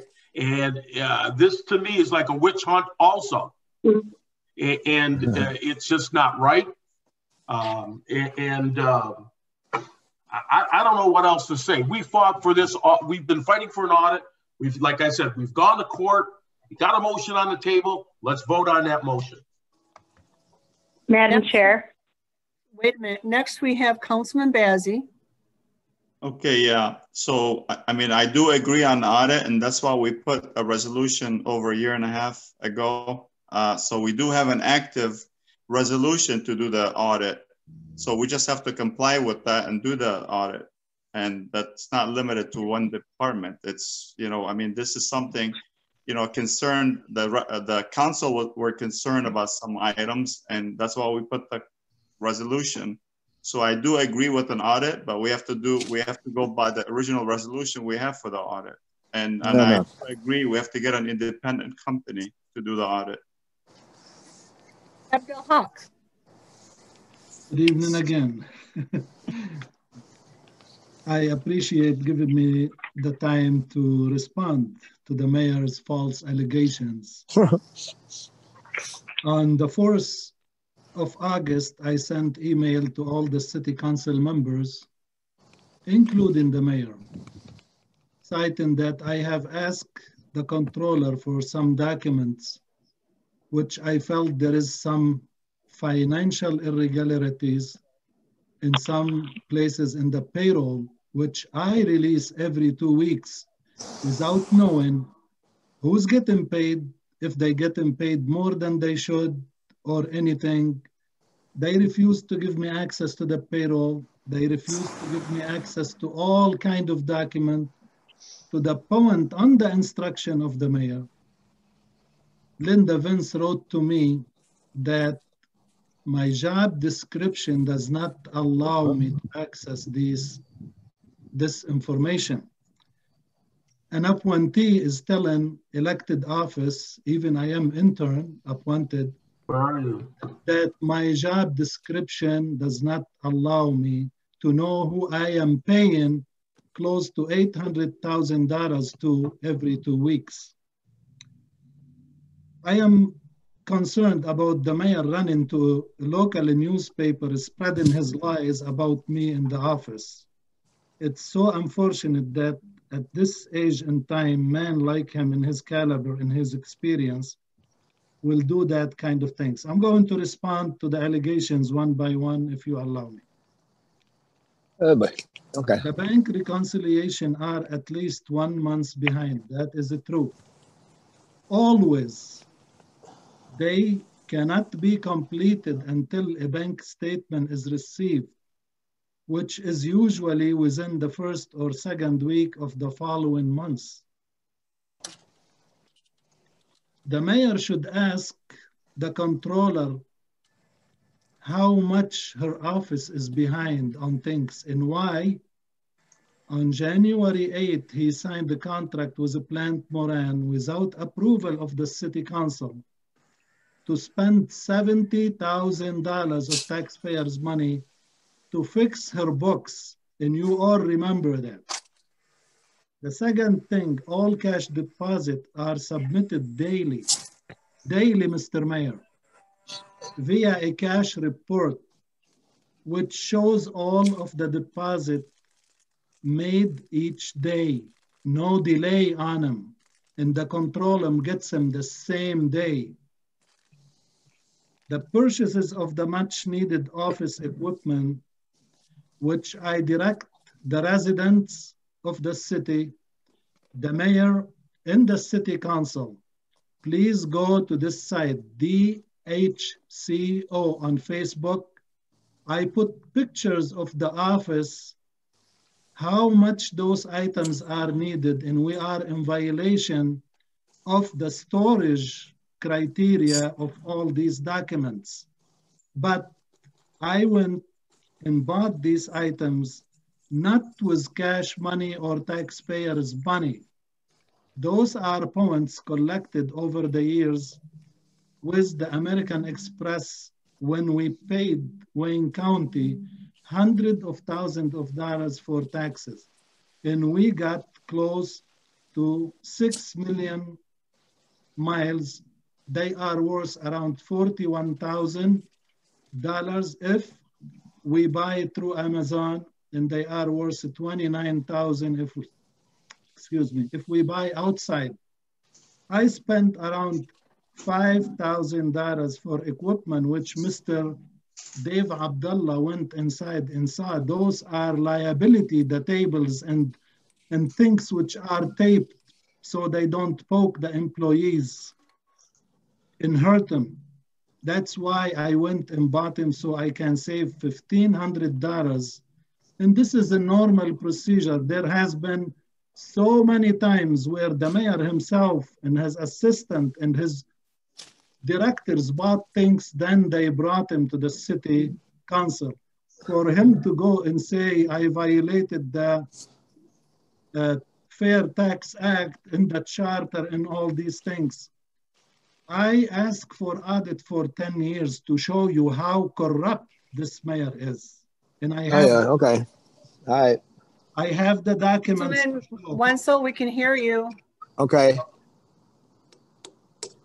And the printing services, I don't know where he got his lies from. I never asked Whitlock Company to divide the items into $1,500, bills, so I don't have to come to the city council. I went back to John Riley's orders over the last few years. John Riley did divide those items into less than $1,500. And this is a common practice. There is no illegality in it. Everybody does it, including the mayor himself. He does do this kind of things, so he doesn't have to come to the city council. So for him to come and say, that I did circumvent the system is a big lie, and shame on him in this age that he says something like this to a newspaper who hate my guts and who hate Lisa Hicks Clayton, and they are his friends. The account, which I moved $900,000 from it. For years, I have been asking for audit of that account. This is the PEG money, the 1% which comes from the cable companies, and it is for public education and government. I asked Mr. Mayor, what did you buy with $2.4 million, Mr. Mayor, collected from the residents over the last 17 years? How many cameras you bought? How many chairs you bought? How many microphones you bought? What did you do except hiring your cronies to part-timers to the cable illegally for several years? And you know the charter, Mr. Mayor. You have to have part-timers, 6 months on, 6 months off. Some people have been working there for several years, and one of them, you gave them a 25% increase, $5 an hour, when another woman working with the same job, the same office, the same specifications, Mayor, she's making $13 an hour, while your crony making $25 an hour. This is for the union to hear what this mayor is doing, to give him 1% when he gives 5%. And another guy who is related to somebody in the city, and I have the document to show, got 9% 1 year, 8% 1 year, and 7%, and he's a union guy. I have the document, Mayor. I'm not making them up. Okay. So the charter gives me the power to move money every day. I invest money at 0.21%. $1 million will bring me $200 to $250 every 3 months. The mayor make it like we lost so many thousands of dollars on moving the peg for a few days. I'm trying to protect what's left of this money because of his misuse. And I went back, and here is the calculation from 2013, 2003 until today. There is $177,000 missing between 2009 Treasurer, we're getting off what you were answering what the accusations are. You went beyond that this time. The last one, the BS, there was no bank code that was modified. I don't have the access to BSNA to modify anything or to change anything. Mayor, whatever issues the controller office had was not the fault of the treasurer office. It was her fault. That's all I have to say. Thank you. Now I'm gonna, Mayor, go ahead, please. Yeah, I wish you had cut him off. This is the same lies and attacks that I'm always undergoing with him. He got caught with his pants down by doing these actions, and they need to be audited, and he did wrong. I am stopping right there. These constant allegations by him. It looks like the $1 million was found because he moved 900,000 of it in an unbearing account. Period. Okay. At this time, we're going to vote on this. All those in favor say aye. Aye. Aye. Opposed? No. No. Okay, we need to take a roll call. Councilman Muscat. Now, this is for the motion of referring it back to the mayor, correct? Correct. Yes. No, wait, wait, let's get this clarified then. I'm sorry, Yeah. Council Chair, please clarify what we are voting on. Councilwoman Hicks Clayton, could you please Well, The motion, yes, Madam Chair. The motion was to refer it back to the administration based on the parameters of extending it to 10 years and making sure brought back to us with who is going to do that third independent party. That was the motion. It needs to refer back to administration to address those issues. So to clarify, Councilwoman, and I just want to make sure we're voting on this, you're taking basically, we're not, because the original proposal by the mayor was that we look into 1, 2, 3, 4, 5, 6, 7, 8, 9, 6. I'm sorry, 6. You're saying that's not what we're voting on right now, whether we're going to do this or not, correct? Well, I agree with an audit, but what I want is it defined. This, to me, 4 months is very, I mean, it's targeted. I didn't get a chance to share this. A lot of this is internal control stuff. And that is something that, the manager of that department, the treasurer, works with their staff and they define the internal controls program. So as far as an audit, at least you need to have some boundaries and definition, the specifications. That's what I'm asking for, because I don't agree with the specifications of this. So then, Council Chair, then if that's the case, then we would only vote on whether we agree with the mayor or disagree. And if we disagree, based on your statement, Councilwoman Hicks Clayton, the mayor would have to come back with possibly new parameters, either based on the way you suggested or based on the way maybe he wants them. But otherwise, the voting should be on what was proposed to me. Yes.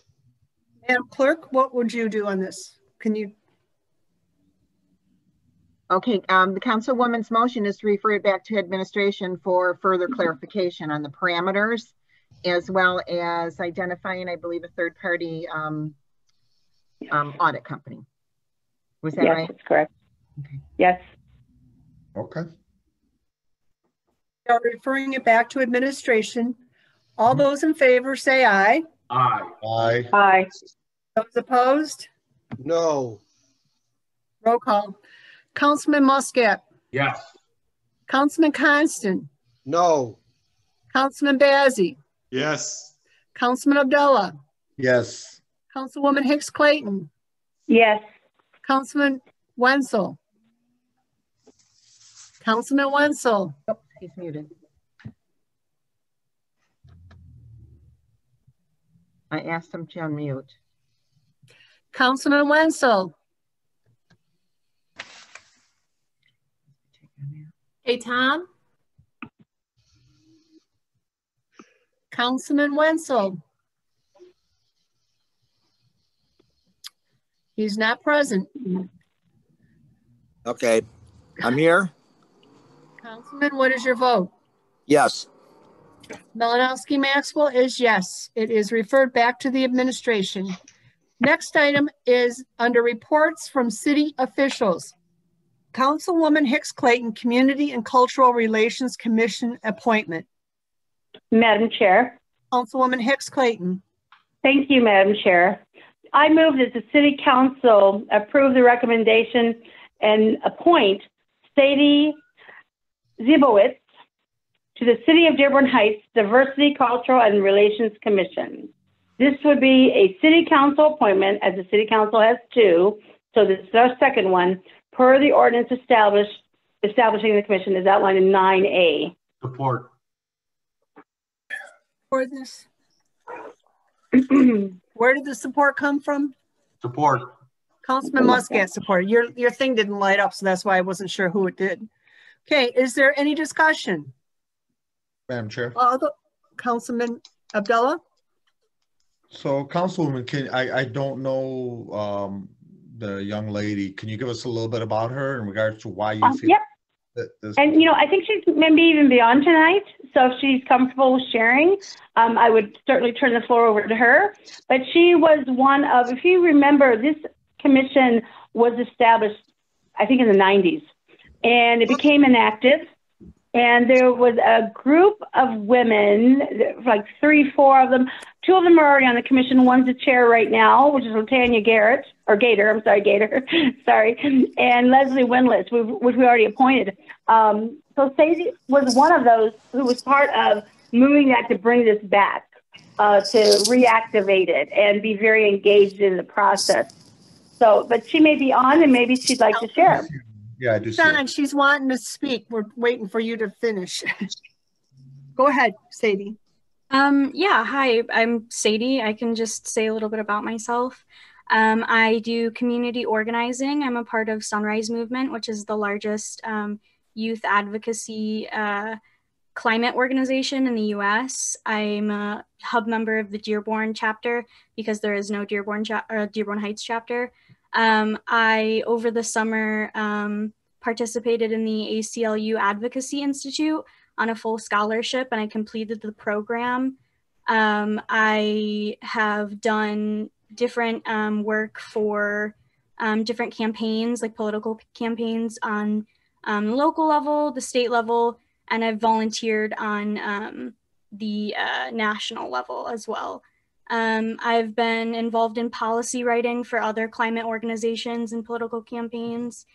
And so, yeah, that's a little bit about me. Thank you. Okay. Hold on, Mayor? Yeah, I wish you wouldn't mute me, but here's the thing. We could not find, and we have a meeting tomorrow. I could not find an address, a phone number, or anything. We did certain searches, Stephanie, in my office. So we need to have that information if we're going to include her in the commission. There's no references to where she lives, phone number, or anything. And Mayor, the city clerk's office has that information. Well, we're closed tomorrow. I wish we had gotten the information before. I believe that the chair for that commission would be happy to forward it to Sadie as well. Okay. But the clerk's office does have all the information. Thank you. Madam Chair. Councilman Abdullah. So since the mayor has brought up that this information is not available and not to put her on the spot to divulge her address, but can she at least let us know the city that she resides in? Yeah, I live in Dearborn Heights. My address is 4448 Raymond Avenue. Thank you. Discussion before we take a vote on this? All those in favor say aye. Aye. Aye. Those opposed? The ayes have it. Next, we have Treasurer Abdel Haq, Investment of Funds Report for September 30th, 2020. Madam Chair. Councilman Abdullah.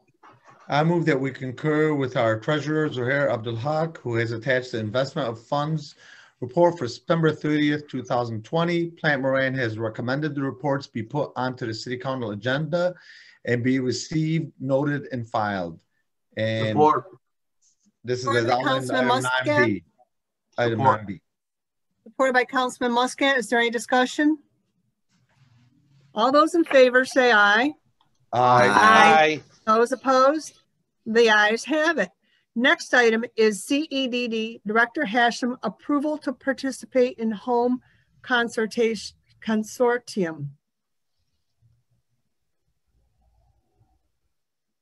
Madam Chair. Councilman Constant.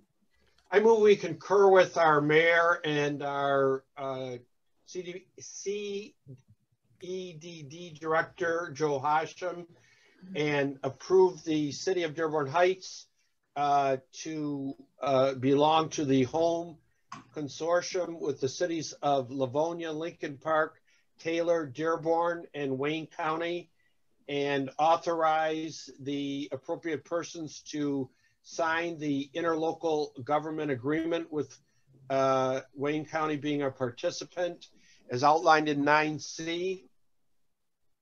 Support. Supported by Councilman Abdullah. Is there any discussion? Madam Chair. Councilman Bazey? Okay, under section 4.03, it mentions, says each member will provide its share of the required match funds. Okay, so what is the required match funds? How much is that? Director Hashem? I'm not really sure about that, Councilman Bazey. What this is a grant from Wayne County. Is to help our residents with their houses. As far as specifics, I don't know the answer, and I'll be very blunt about it. I'll get the answer for you and let you know. So if there's matches, we'll have to come back to you and ask you. We cannot match on our own. I missed that out. So this is a grant that comes from Wayne County to various communities to help the residences. I missed that point that you mentioned. So I can talk to the attorneys, get back to you on that or what it means and what we have to do. But we cannot use it if we cannot use it, we'll have to come back to you anyway. Okay, thank you. Any further discussion? Well, Madam Chair, are we going to say something just to approve it, you know, providing that we find out what how much, you know, what the match is, so we figure out what the city's liable with before we approve this? Could we, I mean, we can approve it pending that. Yeah, the director's going to come back. He has to come back to us anyways, right? We are not liable. The city is not liable for anything. If we have to do any kind of matching, that means if they give us $20,000 and we have to match 5 or 10 or 20%, we'll have to come back to the council and get your approval on that. Regardless, there is no liability for the city on this one. Any further discussion? All those in favor say aye. Aye. Aye. Those opposed? The ayes have it. Next, we have Chief of Staff Laslo, purchase and payment various electronics. Madam Chair. Chair. Councilman Muscat. I move council agree with Krystina Laslo on the purchase of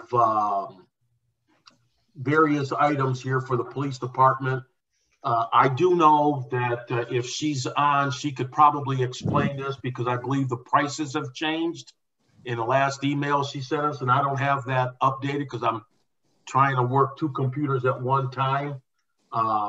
It's a grant being awarded for $262,525 under the Coronavirus Relief Government Act as outlined in 9D, but I don't have all the correct numbers. Need support on this. I support. Support by Councilman Abdallah.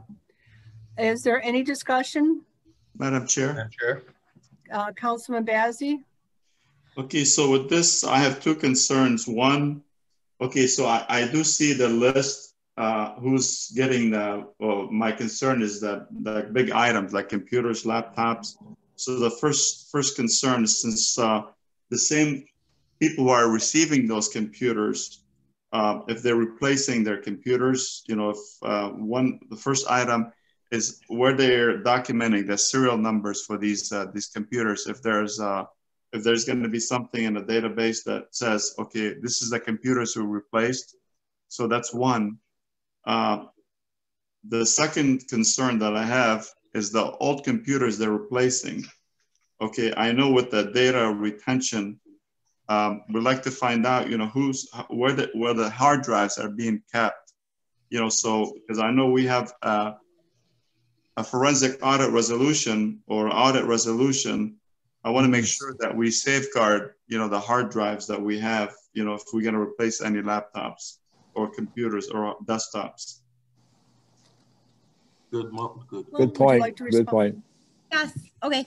So the first question that Councilman Bazey asked if the computers, if they were first, are they replaced? We do know which computers they'll be replaced with. All of our items that come in get tagged with a number for city property. It's an audit report item. So most definitely there'll be a serial number. Some of these laptops and computers, like you notice, like I don't need a computer right now. I am not in the dire condition as other. departments might be. And then I kind of filled it in a need list and a wish list. And so if any of these computers are salvageable after this, they'll be farmed out to eventually senior centers, go on down the line of like where we could use them in other places. The data, there is no data that's on the hard drive. It's all on the servers. Even if you save something to your desktop, it's on the server. So we have all that information there. Just in case, we do pull those out, and Dearborn IT does work with us to make sure that all that data is there. I think those were your 2 questions, correct? Yes.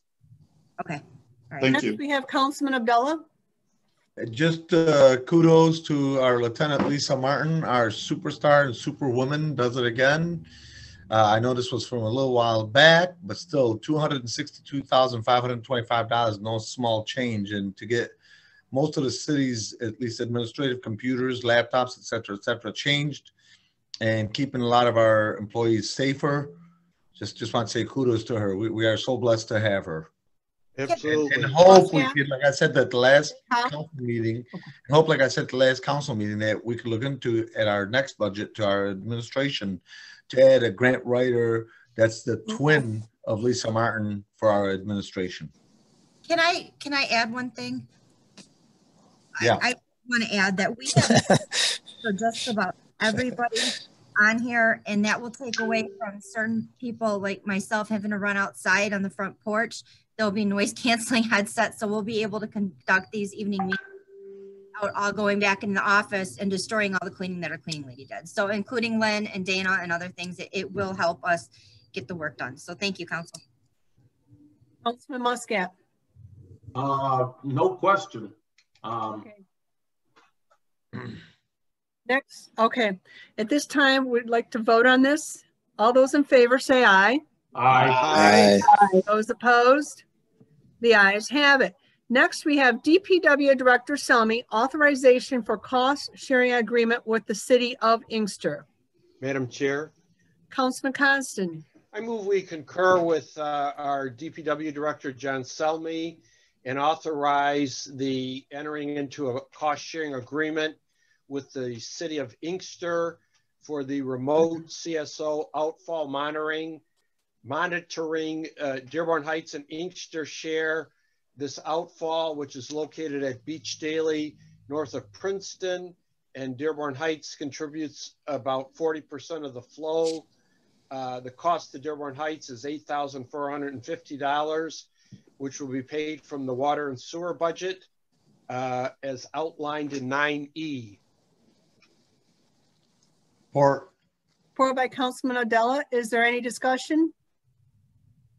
Let's take a vote. All those in favor say aye. Aye. Aye. Those opposed? The ayes have it. Next, we have DPW Director Selmi, purchase and payment for Guardian Alarm System. Madam Chair. Councilman Abdullah. I move that we concur with Director of Public Works, John Selmi, who has begun the process of updating DPW fleet with an ongoing equipment capital program. It is currently no security system at the DPW facility. And he has worked with Guardian Alarm and received the attached quote for 16 exterior cameras, an alarm system for all overhead and man doors for all 3 buildings, and an update to the gate access system for a total amount of $11,250 plus a monthly fee. And furthermore, he would ask that the City Council authorize payment upon successful delivery and installation. In addition, he would ask that you authorize the mayor and the city clerk to sign the agreement as outlined in item 9F. Support. Supported by Councilman Constant. Is there any discussion? All those in favor say aye. Aye. Those opposed? The ayes have it. Next, we have DPW Director Selmi, approval to dispose of used equipment. Madam Chair. Councilwoman Hicks Clayton. Thank you, Madam Chair. I move that the City Council concur with Director of Public Works John Selmi and approve the request to dispose of the vehicle, which is listed in item 9G. Support. Support by Councilman Bazey. Is there any discussion? All those in favor say aye. Aye. Those opposed? The ayes have it. Next, we have Police Chief Myers, Purchase and Payment, Archive Social. Madam Chair. Councilman Constant. I move we concur with our police chief and authorize the purchase and payment for the archive social for the police, so the department is able to use social media to communicate urgent and important information to the public. The cost will be $199 per month, and the contract will be from November 1st, 2020 to the end of June 2021, as outlined in item 9H. Support. Support by Councilman Bazey. Is there any discussion? All those in favor say aye. Aye. Aye. Those opposed? The ayes have it. Next, we have Police Chief Myers, approval of Motorola Solution Service Agreement. Madam Chair, Councilman Abdullah. I move that we concur with our Police Chief Mark Myers, who has asked, who's asking for mayoral and council approval to pay for the following: Motorola Solutions Service Agreement, December 1st, 2020 to February 28th, 2021, and this is an amount of $15,798, which will be paid from the Police Department Contractual Services account. And this is support and maintenance for the dispatch center equipment as outlined in item 9I. Support. Support by Councilman Constant. Is there any discussion? All those in favor say aye. Aye. Aye. Aye. Opposed? The ayes have it. Next, under ordinances and resolution, we got Seacrest Wardle Ordinance H-20-03, Zoning Ordinance Amendment for Outdoor Seating Regulations, Section 36-170. Madam Chair, Councilman Constant and Councilman Abdullah. I move that we concur with, and this is with Seacrest Wardle, who's provided us with a copy of the ordinance amendment to amend the zoning ordinance regulations regarding outdoor seating regulations with attachment 1. The current zoning regulations included as attachment 2 for our reference. And this is specifically for permitted outdoor seating, accessory use at the restaurants, bars, taverns, coffee shops, cafes, bistros, bakeries, delicatessens, specialty food stores, and or similar establishments as outlined in item 11A. Support. Support by Councilman Constant. Is there any discussion? Madam Chair. Councilman Bazey. Okay, so we haven't heard about this in previous. I don't know if that was brought back before for discussion. So I'd like to find out what why the amendment for this particular ordinance. Just that one line. Is there a reason? Probably because COVID. Madam Chair. Is Mark Roberts on the meeting? Wenzel? Yeah, I know that several bars in Dearborn Heights have applied for and were granted outdoor seating for the COVID reasons. And it took a while because the state actually contacted a lot of the bars ahead of time and gave them approval. And the building department and other departments in Dearborn Heights were being very careful. And finally, they gave them permission. I believe it is temporary, and that's why the ordinance has to be changed for outdoor seating, if I'm correct. Councilman Abdullah? That's correct, Councilman. In addition to that, one of the main reasons that they brought this into effect is like a lot of other cities, including Ann Arbor, Royal Oak, and a few other cities, I can't think of all of them. They had to institute this because of the COVID regulations and where you couldn't have a lot of people inside of a place, not to mention a lot of residents were not comfortable sitting inside of a public restaurant, bar, et cetera, et cetera. Therefore, they allowed for outside seating during this pandemic. And then in addition to that, they still had to follow a lot of the regulations that were provided for by the state. The only difference is now they don't have to go through the planning commission every time they want to get this type of a thing, I believe just during this particular pandemic. Thank you. Any further discussion? All those in favor say aye. Aye. Aye. Opposed? The ayes have it. Next item is Councilwoman Hicks Clayton, resolution of the Dearborn Heights City Council to direct the city treasurer to establish separate bank accounts for the city restricted and assigned corporate funds. Madam Chair. Councilwoman Hicks Clayton. Thank you, Madam Chair. I move that the Dearborn Heights City Council adopt the resolution, and this is a resolution as outlined here, to direct the city treasurer to establish separate bank accounts for the city restricted and assigned corporate funds as outlined in 11B. Support. By Councilman Muscat. Is there any discussion? Councilman Muscat? You know, our former treasurer, John Riley, spoke at the beginning of the meeting, and he came up with a few serious things that we need to think about. As I would like to see all of our restricted funds somewhere other than general funds, but it worries me about reducing our bond rating. Now, with restricted funds being in a general fund, I don't know if council ever knows when the money is being used, and if it is, when was it ever put back and should be paid back with interest? Right. So if it's not, so if it's in a general fund, council has no real control over it. But it bothers me to know that we can't have money available. So I don't know if by putting them into a restricted fund, can we go into that restricted fund and borrow the money from it? That's one of my questions. And so I guess even though I seconded the motion, I'd like to know more about this before I vote on it. But I don't know how I can get more information. That's the other problem. Councilman Abdullah?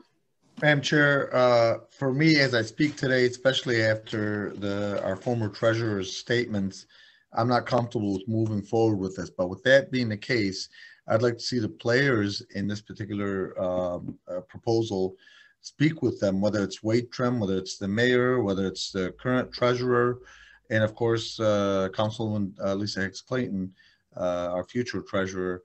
I'd like to personally recommend that we do a study session on this to get a little bit more information before we make such a major decision. But if we are going to make a decision today, as I speak right now, I would vote no on it. We have a motion on the table. And Madam Chair. Councilwoman Hicks Clayton, we have a motion on thank you. Well, yes, but I didn't get a chance to speak it. I'm the maker of the motion. Okay. And I did ask for the floor. Thank you. Now, not to appreciate what everyone is adding to the conversation, but I want to remind us that we are, sworn by oath to uphold local ordinances, federal, state laws. And this is one of the things with the charter, which is clearly defined that those accounts that are restricted need to be separate. I mean, you can see that in section 5.6 about separating the accounts. We can refer back to the CSO overcharge taxes, which occurred from 2007 to 2015. One thing that I guarantee you I will do is bring you monthly reports on the balances on all of those restricted funds. That's how we avoid that kind of situation in taxation that was not necessary. And again, this is about transparency and following the charter. Everything will be brought back to the Dearborn Heights City Council for transparency, as well as the mayor's office, the administration. This is, again, for transparency and following the charter. Thank you. Council Chair. I have Councilman Constant, then Councilman Muscat. Thank you, Madam Chair. Yeah, I think there's an issue regarding cash flow. And there's also an issue that once it's deposited, it's deposited. It can't be taken back out. It can't be borrowed from. It's just an overall question of cash flow. And then Madam Chair, I don't know if you're aware, if you see the bottom of the screen, but we've got something going on with Mr. Blackburn. Councilman, please stop right there. Councilman, please stop right there. Okay. Next, we have Councilman Muscat. I'm with Councilman Dave Abdullah, and I'm going to ask the Councilwoman Hicks Clayton to reconsider and have a study session so we can have exactly what we're going to do with the money if we put it in as a prepayment, whatnot, how we do that, because it makes sense to me. I'd love to see these things more under control, but I'd like to be able to have some leeway one way or the other. So I'm going to ask that to the Councilwoman and see what she has to say. We have a motion on the table. We have Councilman Bazey next. And then we're going to vote on this. He's muted. There you go. Okay, so I have the same concern as Councilwoman Lisa Hicks Clayton. You know, with previous audits that we've seen over the years, it's always moving funds and it's always the same thing over and over. And, you know, we need to put a stop to that. So obviously it hasn't stopped, even with Plant Moran writing it as moving funds between accounts. The only way to prevent that from happening is to divide it. Okay, thank you. At this time, do we have any further discussion?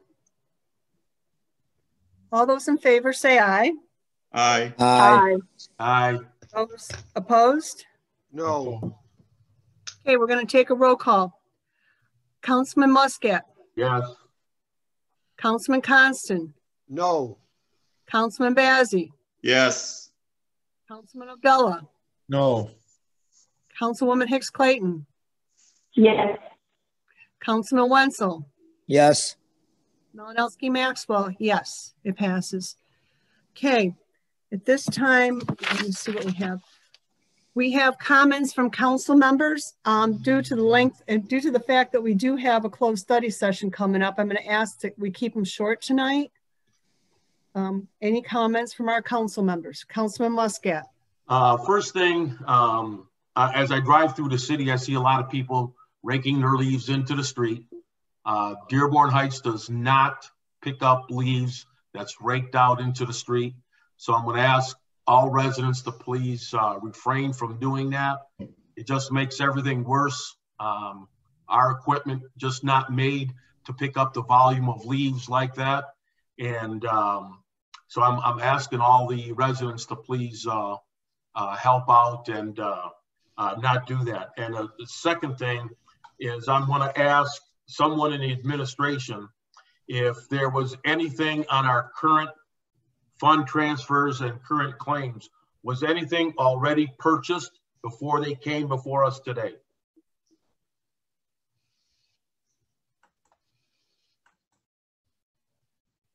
I'm going to take that as a no. Okay. Any other comment? Okay, we got Councilman Abdullah.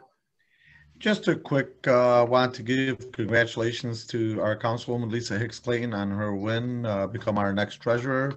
And I'd like to congratulate our current councilperson, Robert Constant, for running. I'd also like to congratulate Wayne County Commissioner David Kniezek and our state rep, Joelle Jones. But I'd also really like to congratulate the clerk and her team. We got some powerful ladies there, and they did a super job. I mean, if you think about all the problems that they had almost nationwide, and yet I didn't hear one complaint about our current team at the clerk's office. So these super women are just great. Love them to death. Great job. And thank you for serving this great city that we have. Great job. And lastly, I'd like to, Council Chair, I think we ought to start looking into the appointment of we have to look into the appointment of a council person. So I don't know who's into that, but I've already been working on it. Beautiful. We're doing the research to figure out the correct way to do it. We've been having discussions for the last 2 days. Excellent. Thank you very much. Okay.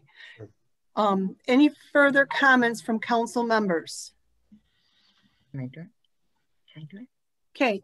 At this time, Council Chair, I think the clerk was trying to. I don't have a hand to raise. Okay. Are you going to go under announcements? Because that's going to be next. Okay, I'll do that. Community announcements.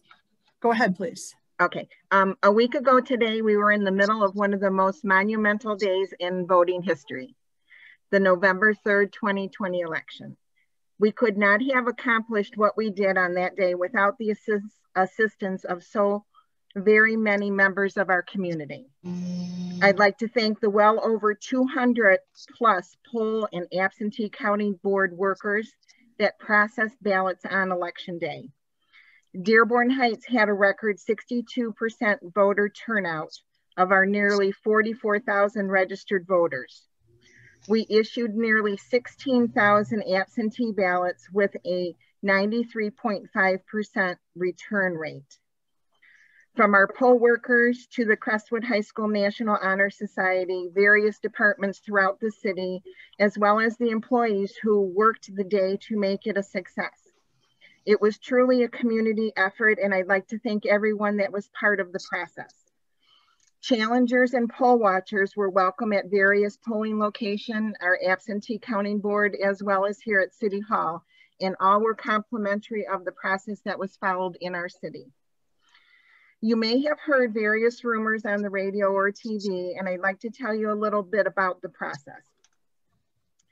Our tabulators, where the ballots are actually counted, are manufactured and supported by Dominion Voting Systems.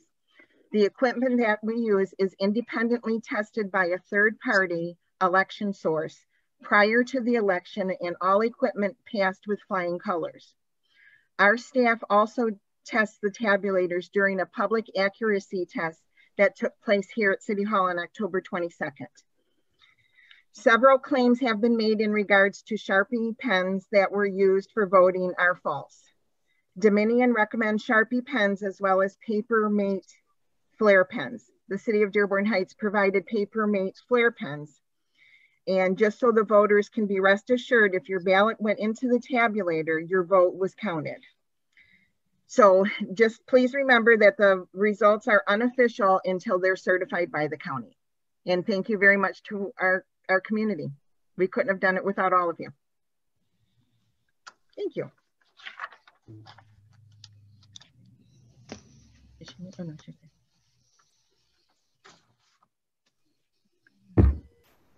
not quiet.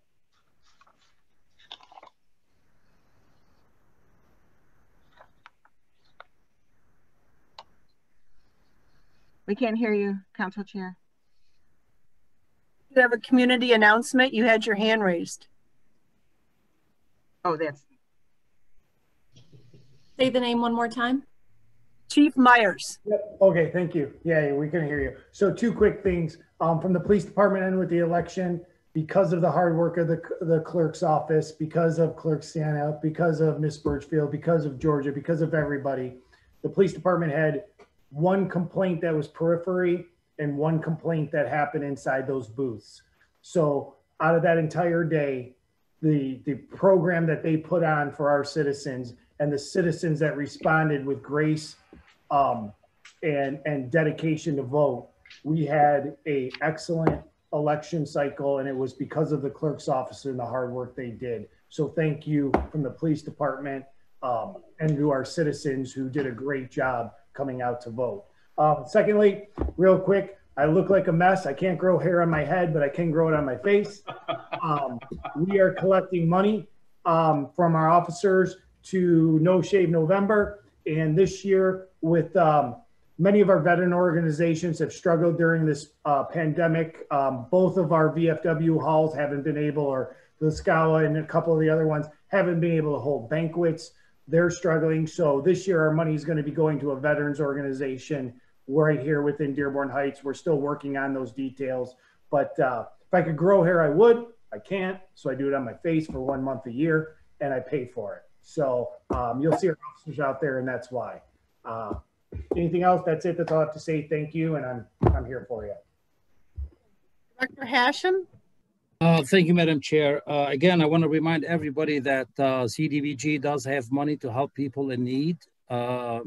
If you need any money to support your residence, your mortgage, your lease, your utilities, please call our office, 313-791-3500. We are beginning to get some application. Actually, we had at least 3 of them today. Second thing, Madam Chair, is I was asked a question about the consortium that we're trying to be involved with. And, you know, Councilman Besme asked me about section 4.03. This is a 9-page contract. And, you know, I wish you would give me heads up so I can give you the right answer. Just read the second page, Councilman, and the answer is there. We can match it with HUD money. I don't remember all these things right offhand, but if you give me heads up, I'll be more than happy to really give you the right answer at the right time. Thank you, Madam Chair. Have a good night, everyone. Any further comment, community-wise? Hold on a minute. Go ahead, Mayor. Thank you.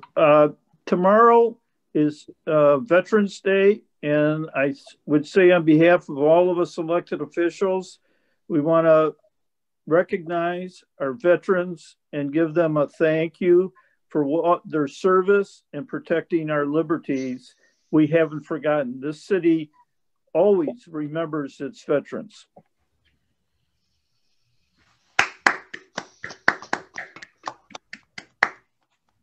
Okay, any other community announcements? Okay, Madam Clerk, before we go on to our public comments, Madam Clerk, can you read a motion made by Council in 2012 regarding public comment? Yes. The procedure for addressing the Council during the comment section of public comment shall be as follows. Any member of the public who wants to address the Council shall begin doing so by stating his or her name, the street he or she lives on, and the municipality in which he or she resides. He or she shall have up to 3 minutes to address the Council, unless the Council, any member of the Council, a city elected or appointed official, or a city employee or contracted uses part of that time. And that's it, about 3 full minutes to address the Council. Okay, thank you. At this time, I'm opening it to public comment. I have Mike's iPhone was up. Oh, I see iPhone. I got him. I lost it. Okay, go ahead. Hello, can you hear me? Oh, there you go. Yes, go ahead. Hi, my name is Mike Mackey. Good evening, all. As most of you know, our 2 facilities in Dearborn Heights, one in the south end and one in the north end, are accommodating the seniors in the community. Of course, at no charge to any of them. The seniors get their temperatures checked, wear masks when they enter the facilities. It's a place for them to gather and to do their exercises while social distancing. Today I received a call from Parks and Rec Director Brian Haddad that the mayor said I may not have more than 10 seniors at a time in our facilities. I asked the director to send me an email with what the mayor said and where did he get how many people can I have in the facility at one time. I want to be clear on the intent from the mayor and the Parks and Rec Director. More than ever at this time, we as a community need to help each other, be kind to each other, open our hearts to each other, and let's protect our seniors and youth as they are our future. I want to thank the veterans for their service, and tomorrow is Veterans Day. Thank you. I'll just want to listen now. Next, we have iPhone. It's up at the top.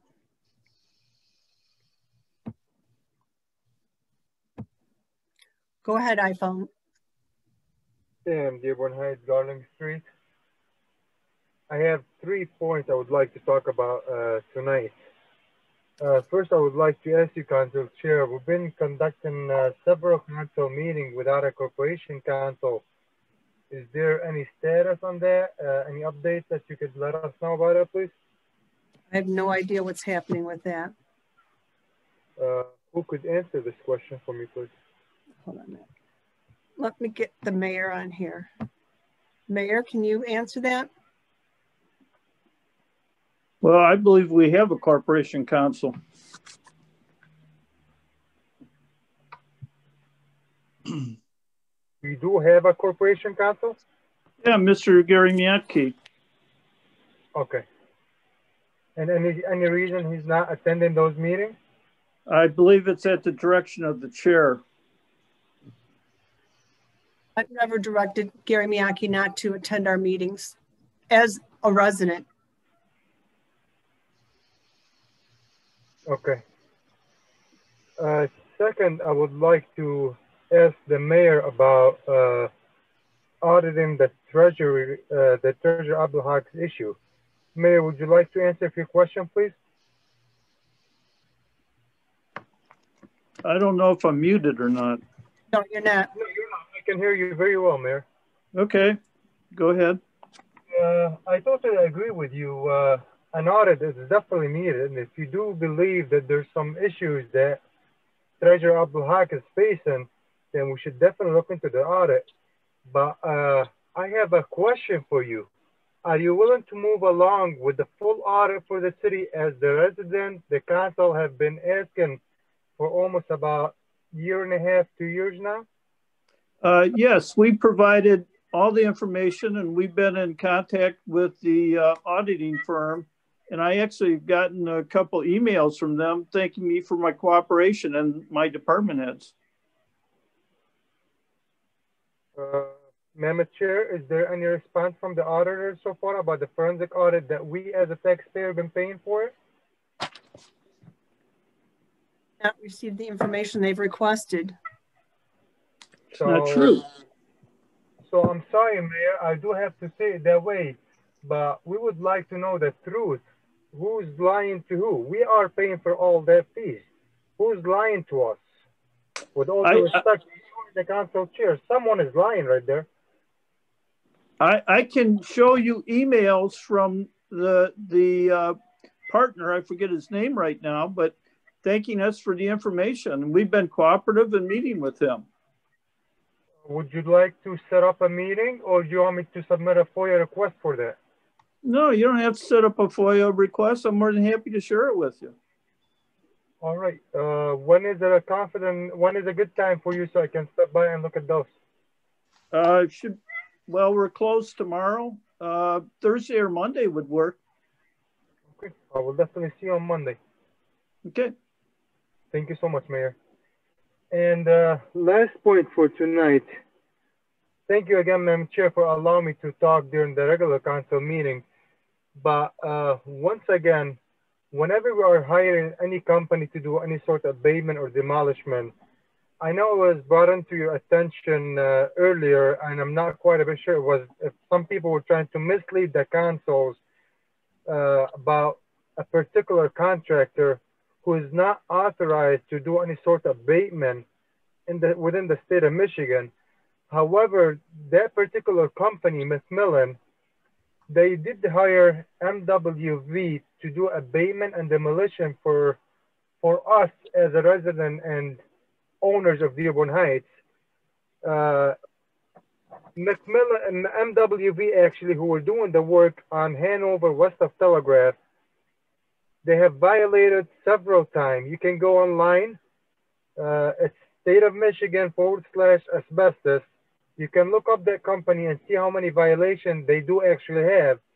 As a matter of fact, the property that Director Hashem mentioned off of Joy Road and Telegraph, that particular property, there was a lot of violation while they were doing the demolition on that particular property.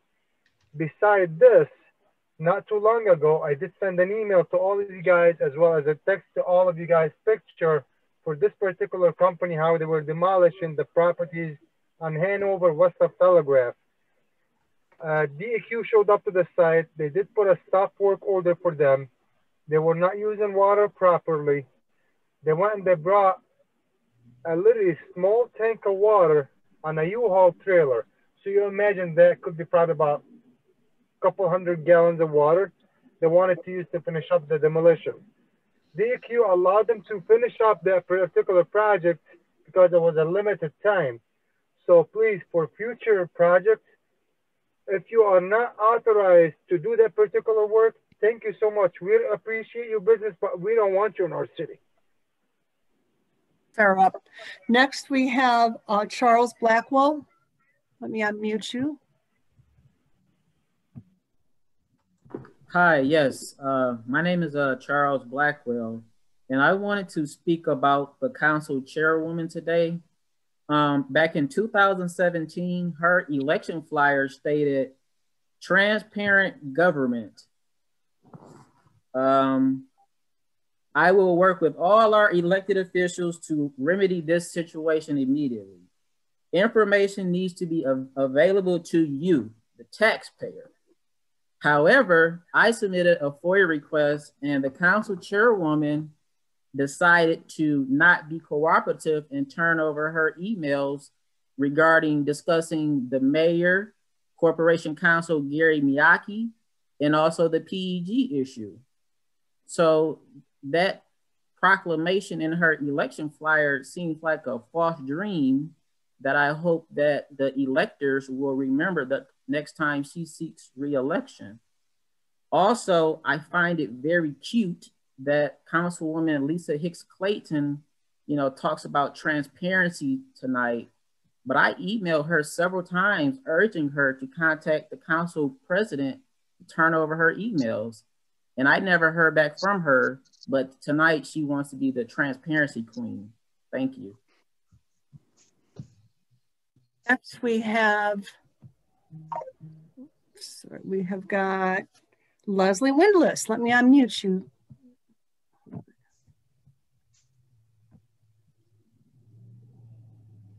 All right, where'd Leslie go? Can you hear me? Oh, there you are. Okay, yes. Okay. My name is Leslie Windlass. I live at 23469 Annapolis Street in Dearborn Heights, Michigan, 48125. So today my comments are to congratulate Lisa Hicks Clayton on her win for treasurer. I also wanted to congratulate the new incoming school board for D7 in Crestwood. I also wanted to congratulate Sadie for joining the Cultural Commission. She's going to be a great addition. I've worked with her before, and I really think she downplayed her resume because she's an amazing high schooler at Annapolis, and she's done a lot of work. And her most recent thing was her political forum that she held for the school board candidates that allowed them to talk about why they should be elected. The next thing I want to thank is the Dearborn Heights Police Department, specifically Corporal Carrie Hatton, for all of her work helping me put on a COVID-safe trunk or treat, which originally felt like mission impossible, but we were able to safely get 673 kids through the Dearborn Heights Police Department parking lot without too many hiccups other than traffic. I also want to thank Captain Myers for his help and staying afterwards to help me get my car started when it wouldn't start at the end of the night. I also want to thank the mayor and Chrissy because they did a lot of work with helping me plan that out. They gave me PPE and helped get candy for the event. I also want to thank Lisa Hicks Clayton for coming out to that event and supporting it, and Latanya Gator and Nate Can, who are school board candidates for D7, who also donated to the event. I also wanted to thank Councilmember Bazzi, even though he couldn't make it out. I heard his event was a blast too, and I wanted to thank him for putting on another safe event for the kids for Halloween, because I really didn't think they would have anything.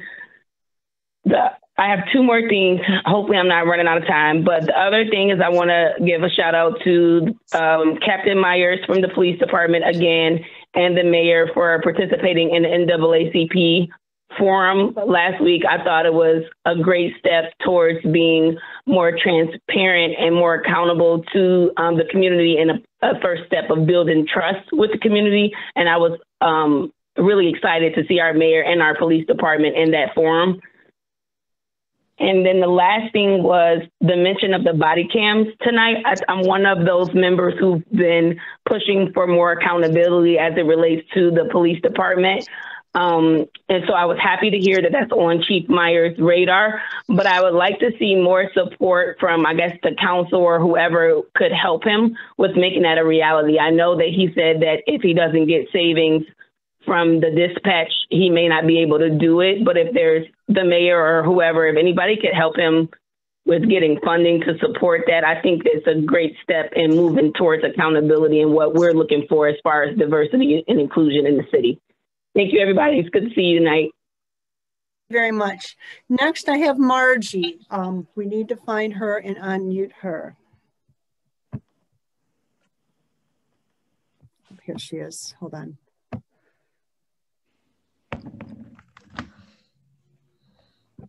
Margie, can you unmute your? There you go. You're unmuted. Go ahead, please. Good evening, everyone. My name is Margie. I am a non-resident of Dearborn Heights. My question for this evening is in reference to ordinances, specifically about my visit this evening to Dearborn Heights. And I believe I'm speaking with or to Director McIntyre about me bringing animals to your city and trying to cite me with a ticket for trying to have a birthday party with a couple animals. I've read your ordinance, specifically section 6 that is named animals, or chapter 6. And in there, I find nowhere that I can come visit for an hour being illegal, nor does it warrant a citation.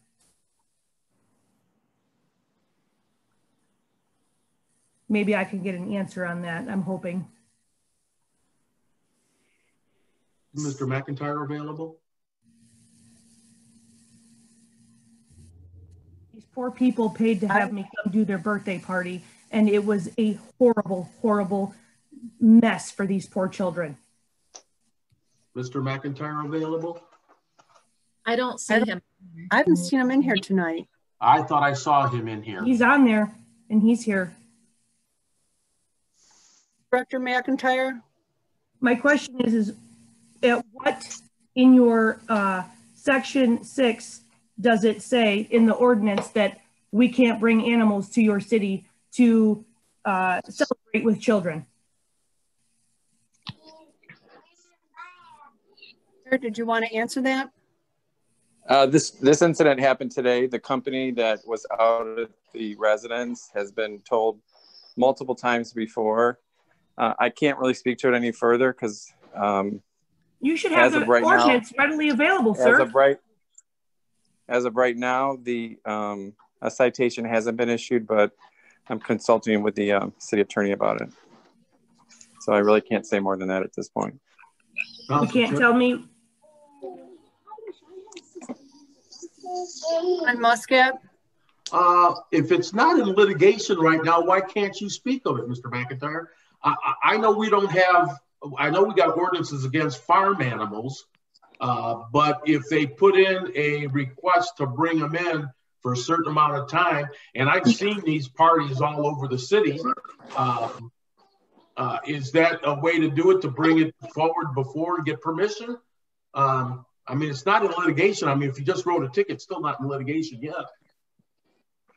Yeah, I think our city attorney would agree that I shouldn't speak about it. I will tell you that this company did not ask permission. Neither did the resident of the house. So, and again, I'm not gonna speak any more about it at this point.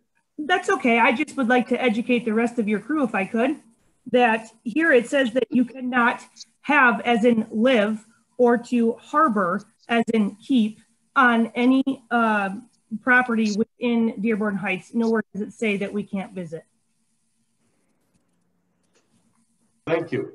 If I'm correct, Margie, isn't yours like a petting zoo that comes for maybe like an hour or two and then leaves immediately? Right, we're there generally for an hour. We bring, you know, just depending upon what the client would like, and then we leave afterwards. You clean up all the mess or everything like that? Absolutely, sir. We did not get to be Michigan's #1 petting zoo company by leaving a mess. Thank you. Thank you. And each of us go ahead. all own our own farms. So as Director McIntyre spoke, that he spoke to Chamberlain, we all don't speak together. We all don't communicate, but we do work under the same name. All of us are all individual business owners and are throughout the entire state of Michigan. We all work to build the same name of Chamberlain Pony Rides. Thank you very much. Thank okay, you. Next we have Michael Blackburn. Can we unmute him?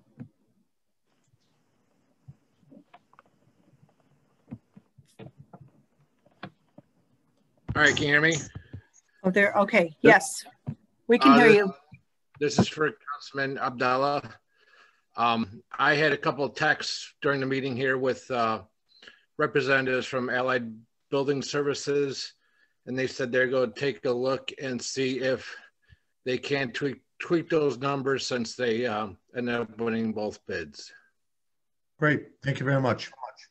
And I'll keep Director Selmi in touch if anything was to happen. Thank you. It's a salesman in me. I can't help it. Your lips are moving, Dave. Yeah. Next, we have Councilman Wenzel. Are you commenting as a resident? You're done? Okay. Any other public comment at this time? Madam Chair, that comment from Elite Sports, Madam Chair, there was no response. I'd like to get a clarification on that statement that was made about the seniors going into Elite Sports.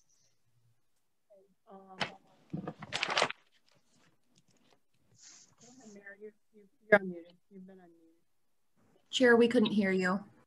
Go ahead, Mayor. Did you want to answer that? I don't know if I'm muted or not. No, you haven't been muted. We have to be very concerned about the fact, especially with the numbers going up, that we protect all of our residents, and we also are in compliance with the orders that come out of now it's the health department from the state. Used to be rulings by the governor. In that regards, there is not a clear, concise decision on whether or not those buildings would be classified as city buildings and be limited to 10 people. There was an attempt to get a clarification of that, but ultimately, I'm very concerned about all our seniors. They're in my age group, many of them, and with the numbers going up exponentially as they have been, we are very concerned about their particular safety.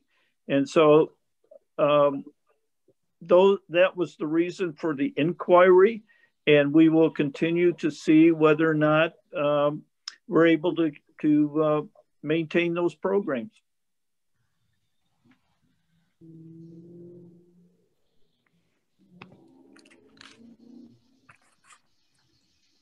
Can't hear you. Councilman Wenzel? Yeah, the facilities that Mike Mackey from Elite Training is providing are hundreds of thousands of square feet. And from what I've observed, maximum social distancing is taking place. So I think, I mean, a building that size should be able to harbor, dozens of people and still be safe. And I'm sure that the instructors that are involved with these classes are legitimate and they care about the seniors. And I'm sure that they're observing all social distancing guidelines. And one thing is, I had a little statement I made about this thing when it first started is our seniors are the big losers in this COVID situation.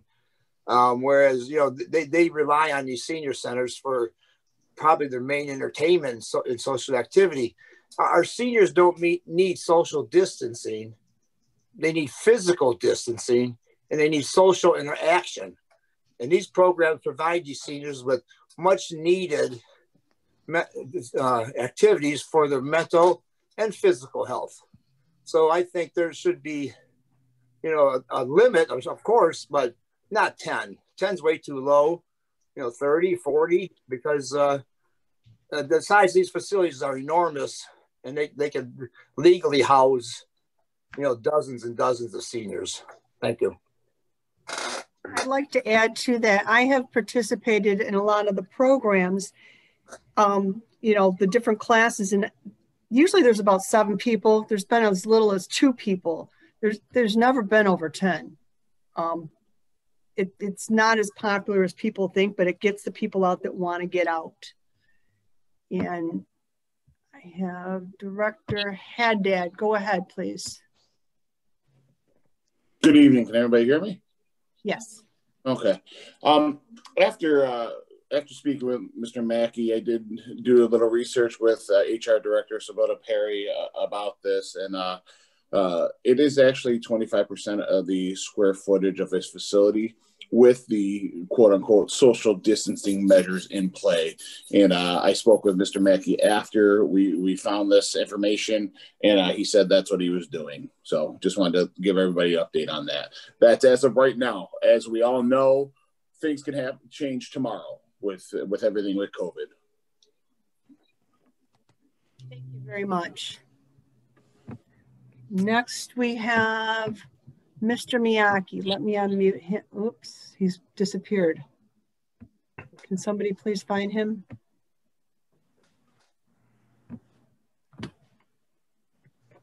Got him. Did you? Okay, good.